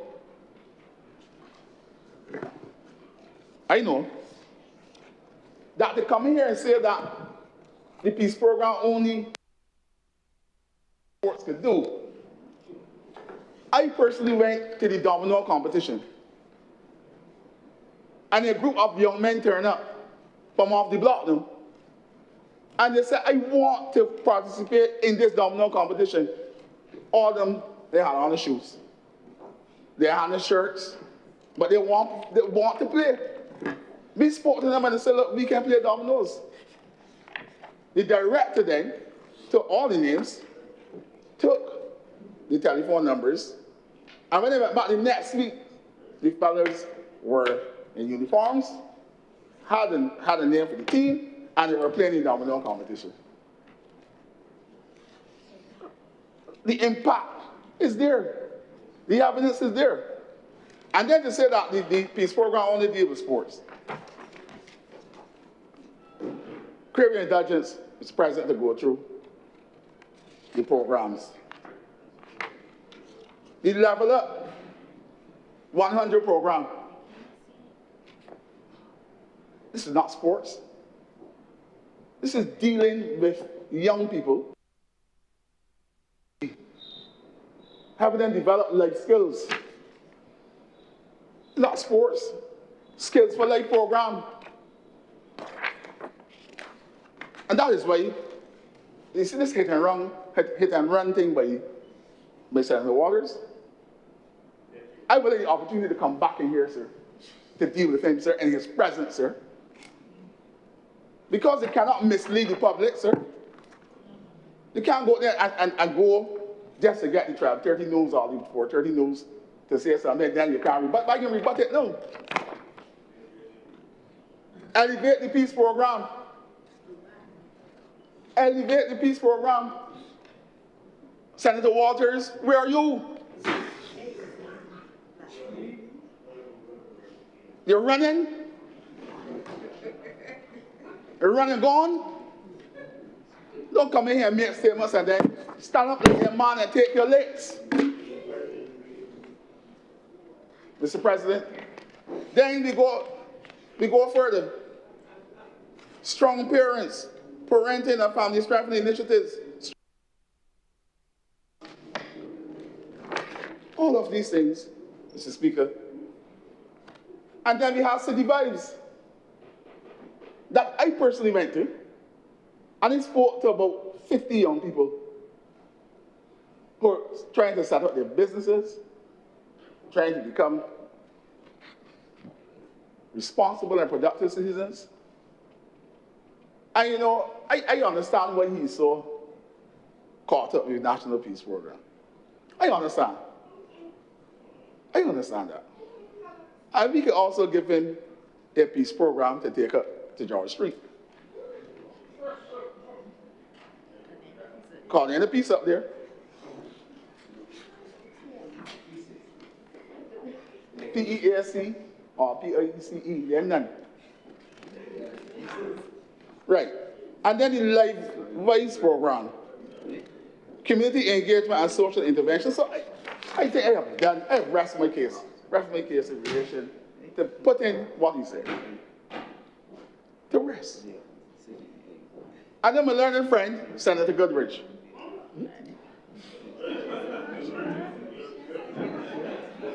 Senator Goodrich.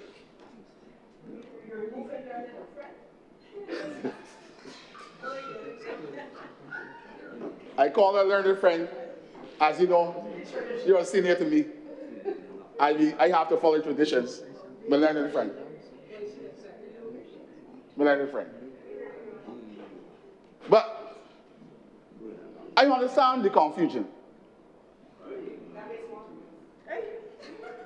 I understand that my friend was saying,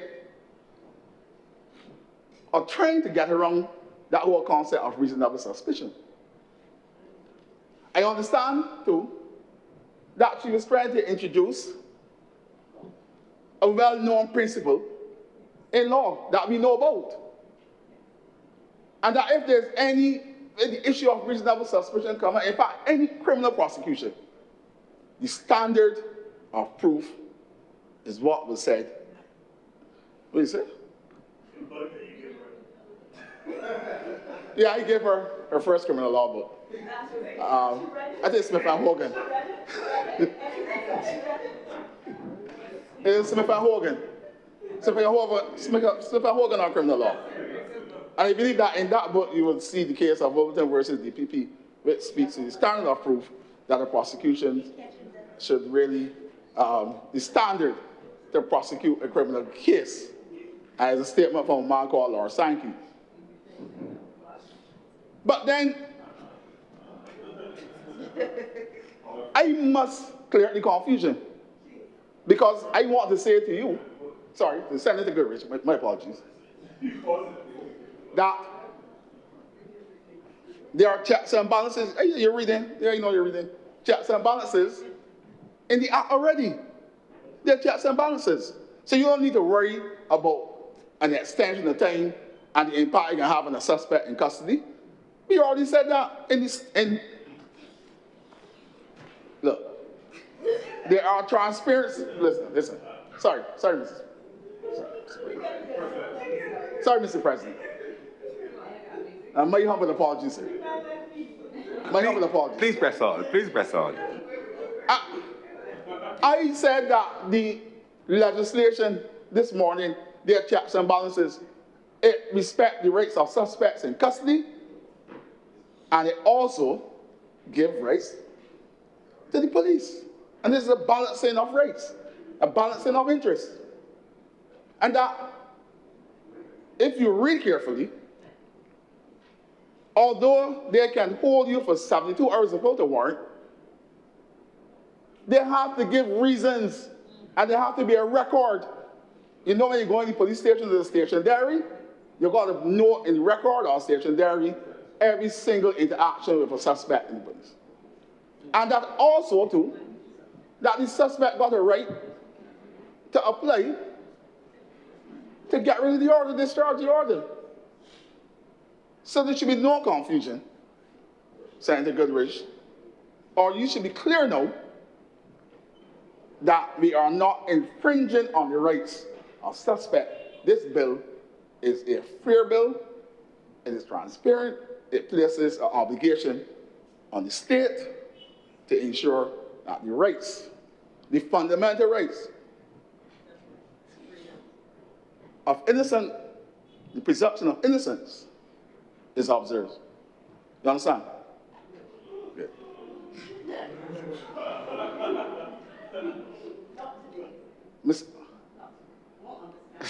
Mr. President,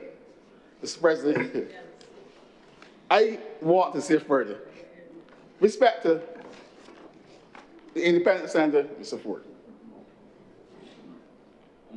Mr. Ford did mention, Senator Ford, sorry, my apology, did question or raise the issue of witness protection. But you know,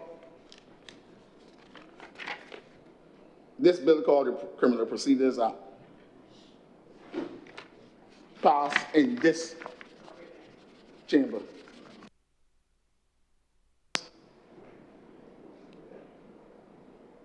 Witnesses, Section 12 says, assistance to witnesses to witness on grounds of fear or distress about testifying.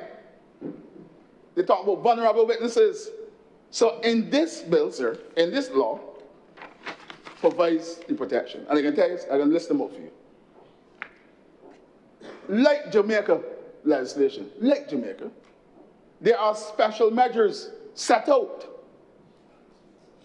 to deal with vulnerable witnesses who have a fear about testifying, sir. Just like the legislation that came on Islands too, sir. And you know what the law said? Special measures that a party to proceedings may apply for include evidence using a live link. So use a live link, like on Zoom. 2, can give evidence in private. 3, video recorded evidence. Video recorded cross-examination or re-examination. So if the person don't want to be cross-examined or re-examined in front of the accused, there's provision in the law that the prosecution can make the application so that the witness could be protected. Further, the use of an aid to communication. So it's in here, the law covers. And if you want to take a read of it, I can give you my copy so that you can understand, basically, that there's already in the laws in Barbados protection and special measures for witnesses who have a fear of testifying. I think I've covered everything, but I don't.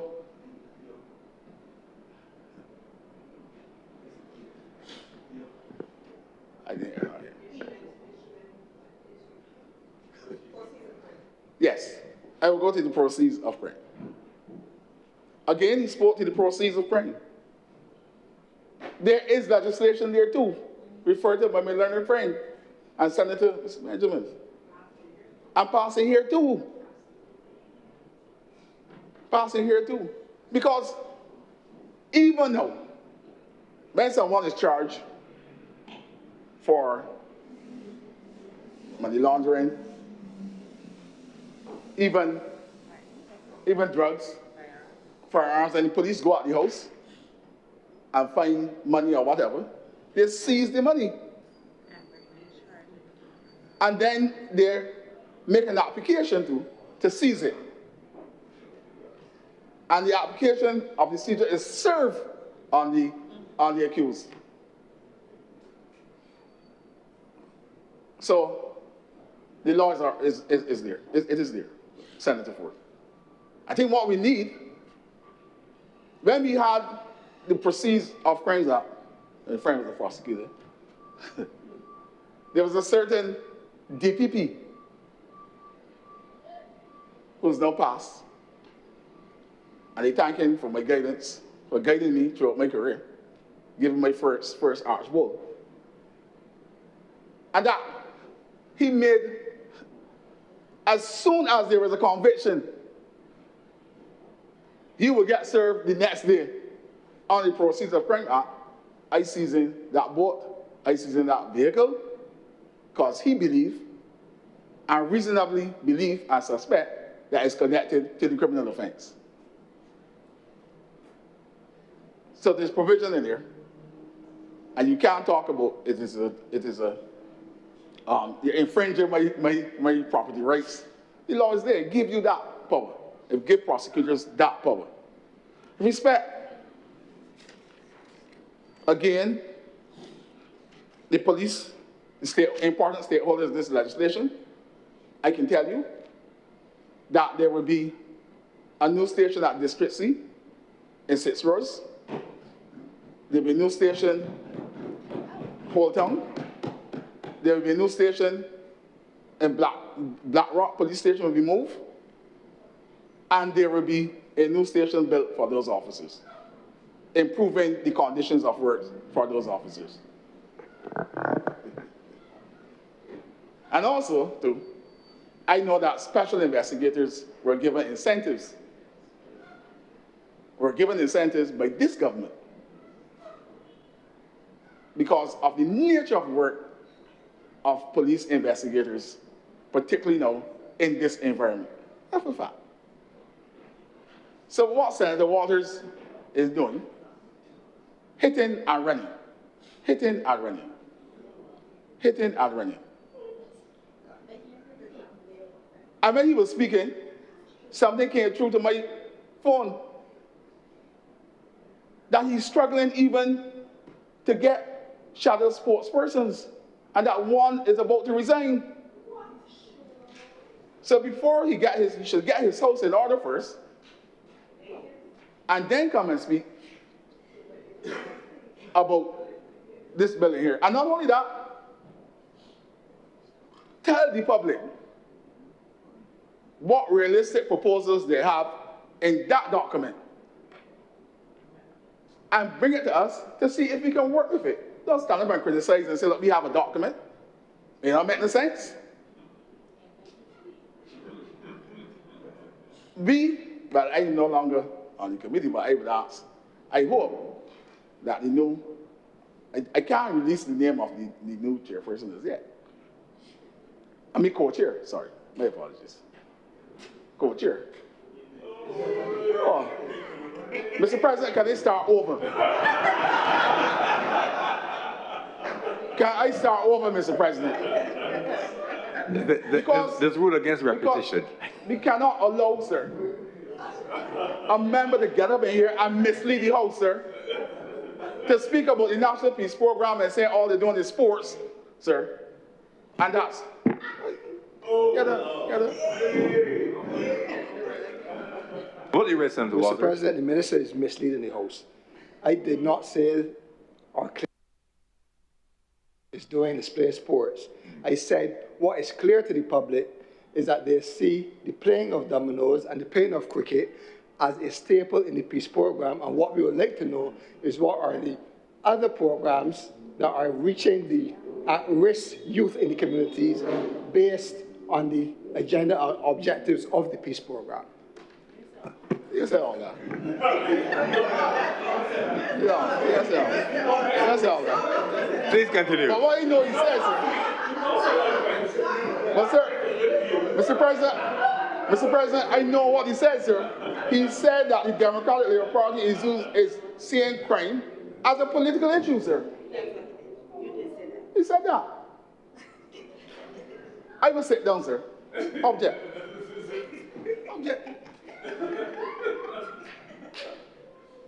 All right. Well, you accept that. And Mr. President, you know that he gave conditional support to them. It was conditional support. The Democratic Labour Party, is fully supporting this bill. He placed conditions, sir. It was conditional, sir. In fact, let me say, sir, his Democratic Labour Party, sir. Respectfully, sir. Mr. President, sir. Because I understand that there are two more. I understand, Mr. President, that there are two more. I understand there are two more, sir. I understand that there are two more. But it's two more DLPs, sir. And they won your party. But you all had a conference in St. Philip last week or 2 weeks ago. And I came from the airport, I passed, I realized that there were about 15 cars.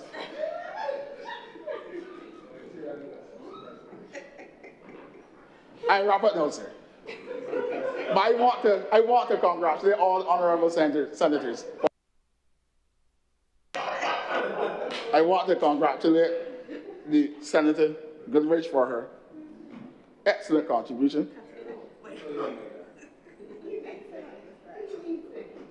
And all senators too for their excellent contribution. In the circumstances, Mr. President, I move that this bill be read a second time.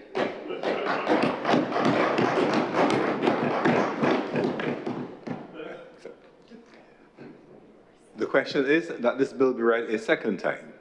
Will those honourable senators in favour please say aye? Aye. Those against please say no. Methinks the ayes have it.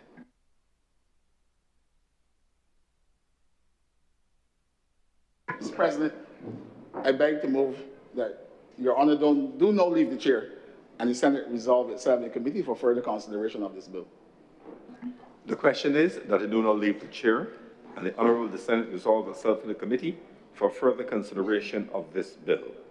Will those honourable senators in favour please say aye? Aye. Those against please say no. Methinks the ayes have it.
The Honourable the Senate is now in committee. Madam Chairman, permission to call the bill in parts and clauses. Permission granted. And the senators should be minded, well, those senators who want to speak on the clauses, just pay particular attention when the parts are being called.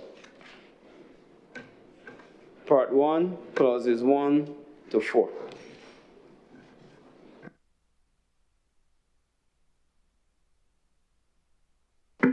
I'd like to move part 1, that clauses 1 to 4, stand part. The question is that Part 1, clauses 1 to 4 do now stand part. All honourable senators in favour, please say aye. Aye. Those against, would you please say no? The ayes have it. Part 2, clauses 5 to 17. Part 2, clauses 5 to 17, stand part. The question is that Part 2, clauses 5 through 17 do now stand part. Will all honourable senators in favour please say aye? Aye. Those against, would you please say no? The ayes have it. Part 3, clause 18. I'd like to move part 3, clause 18, stand part. The question is that Part 3, clause 18 do now stand part. Will all honourable senators in favour please say aye? Aye. Those against, would you please say no? The ayes have it. Part 4, clauses 19 to 27. I'd like to move that part 4, clauses 19 to 27, stand part. Part 4, clauses 19 through 27 do now stand apart. Will all honourable senators in favour please say aye? Aye. Those against, would you please say no? The ayes have it. First schedule.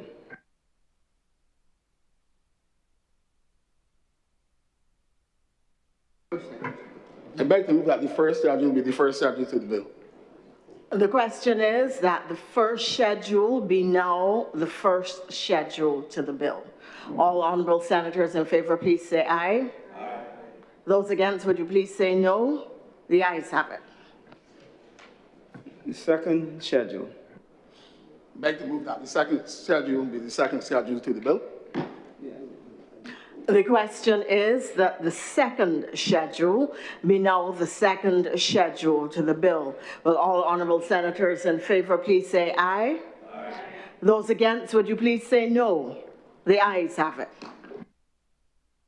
Third schedule. Madam Chair, in the arrangements of schedule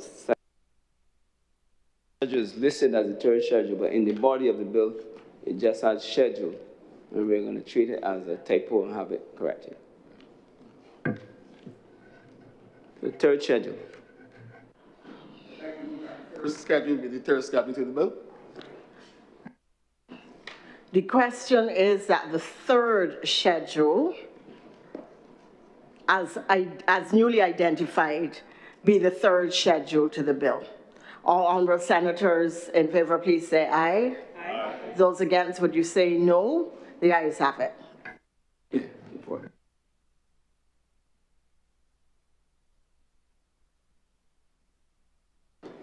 Of the passing of one bill in committee.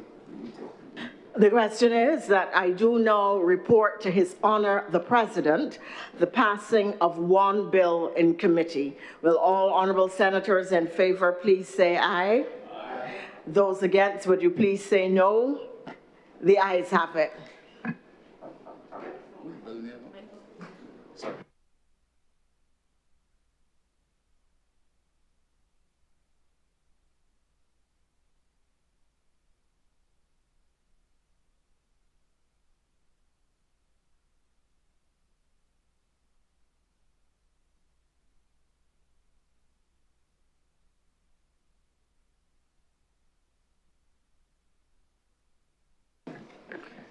The Deputy President has reported the passing of one bill in committee.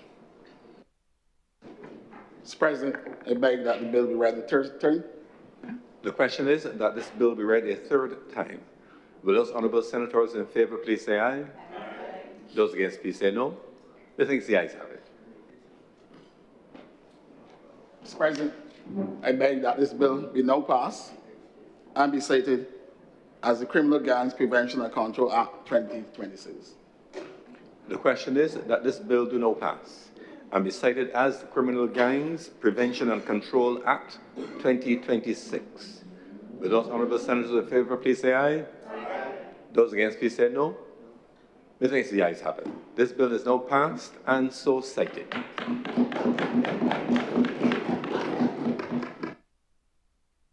Order number 7, sir. Before you, I want to thank the Honourable Minister of Justice and Legal Affairs and Criminal Justice and the Attorney General for their presence today, and the Minister for leading the bill through the Honourable Senate. Thank you. Please.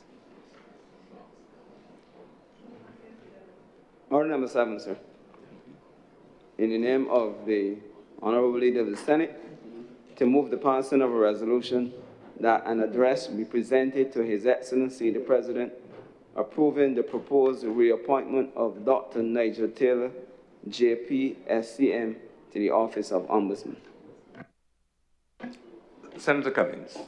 Thank you very much, Mr. President. This is just a very brief resolution, and it proposes to appoint the new ombudsman, the reappointment of Dr. Nigel Taylor to the role of the Reverend Dr. Nigel Taylor, JP, SCM, to the Office of Ombudsman. He has served in this post before, as everyone knows. And just for clarity, the role of the Ombudsman really is meant to be there to provide support to Harvard citizens to be able to respond to issues of governance. So if there's a government ministry or an agency that there's a concern with, that they want to be able to get responses from, the role of the Office of the Ombudsman is to attempt to support Barbadians in accessing that kind of reprieve. And quite simply put, this is really just a procedural matter because he does report to the Office of Parliament and not to any individual government ministry. And so this is a reason why it's been brought to the Honourable Senate. And I beg to move at this time that this resolution do now pass.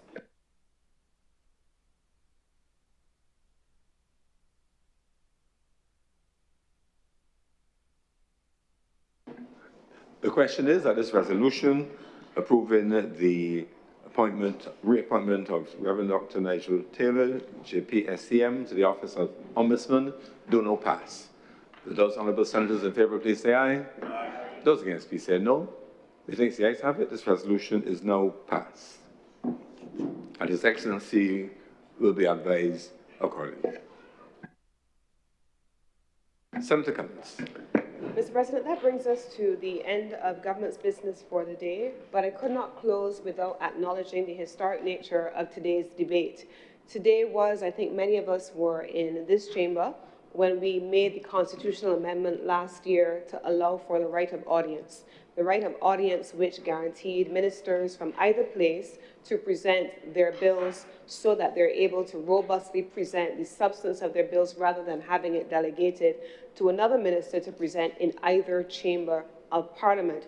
And we saw that being exercised today for the first time with the Honourable Minister who led us off on this bill on criminal gangs. It was under that ministry, and it was supported by the constitutional right of reply by the Office of the Attorney General, who on any bill, based on that amendment that we made to the Constitution last year, is now empowered to appear in either chamber on any bill.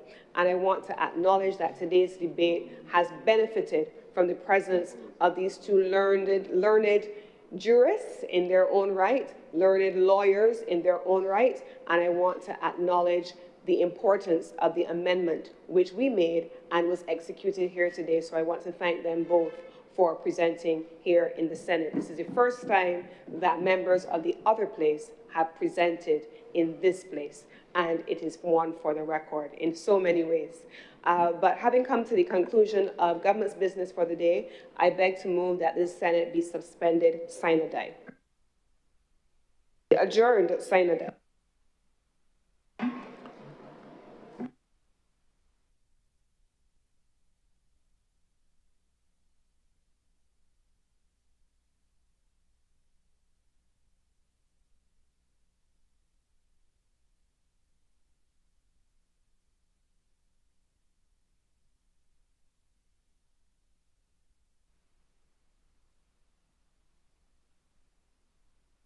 Mr. President, I beg to amend that and move that this Senate be adjourned until Wednesday, June 10th at 10 a.m.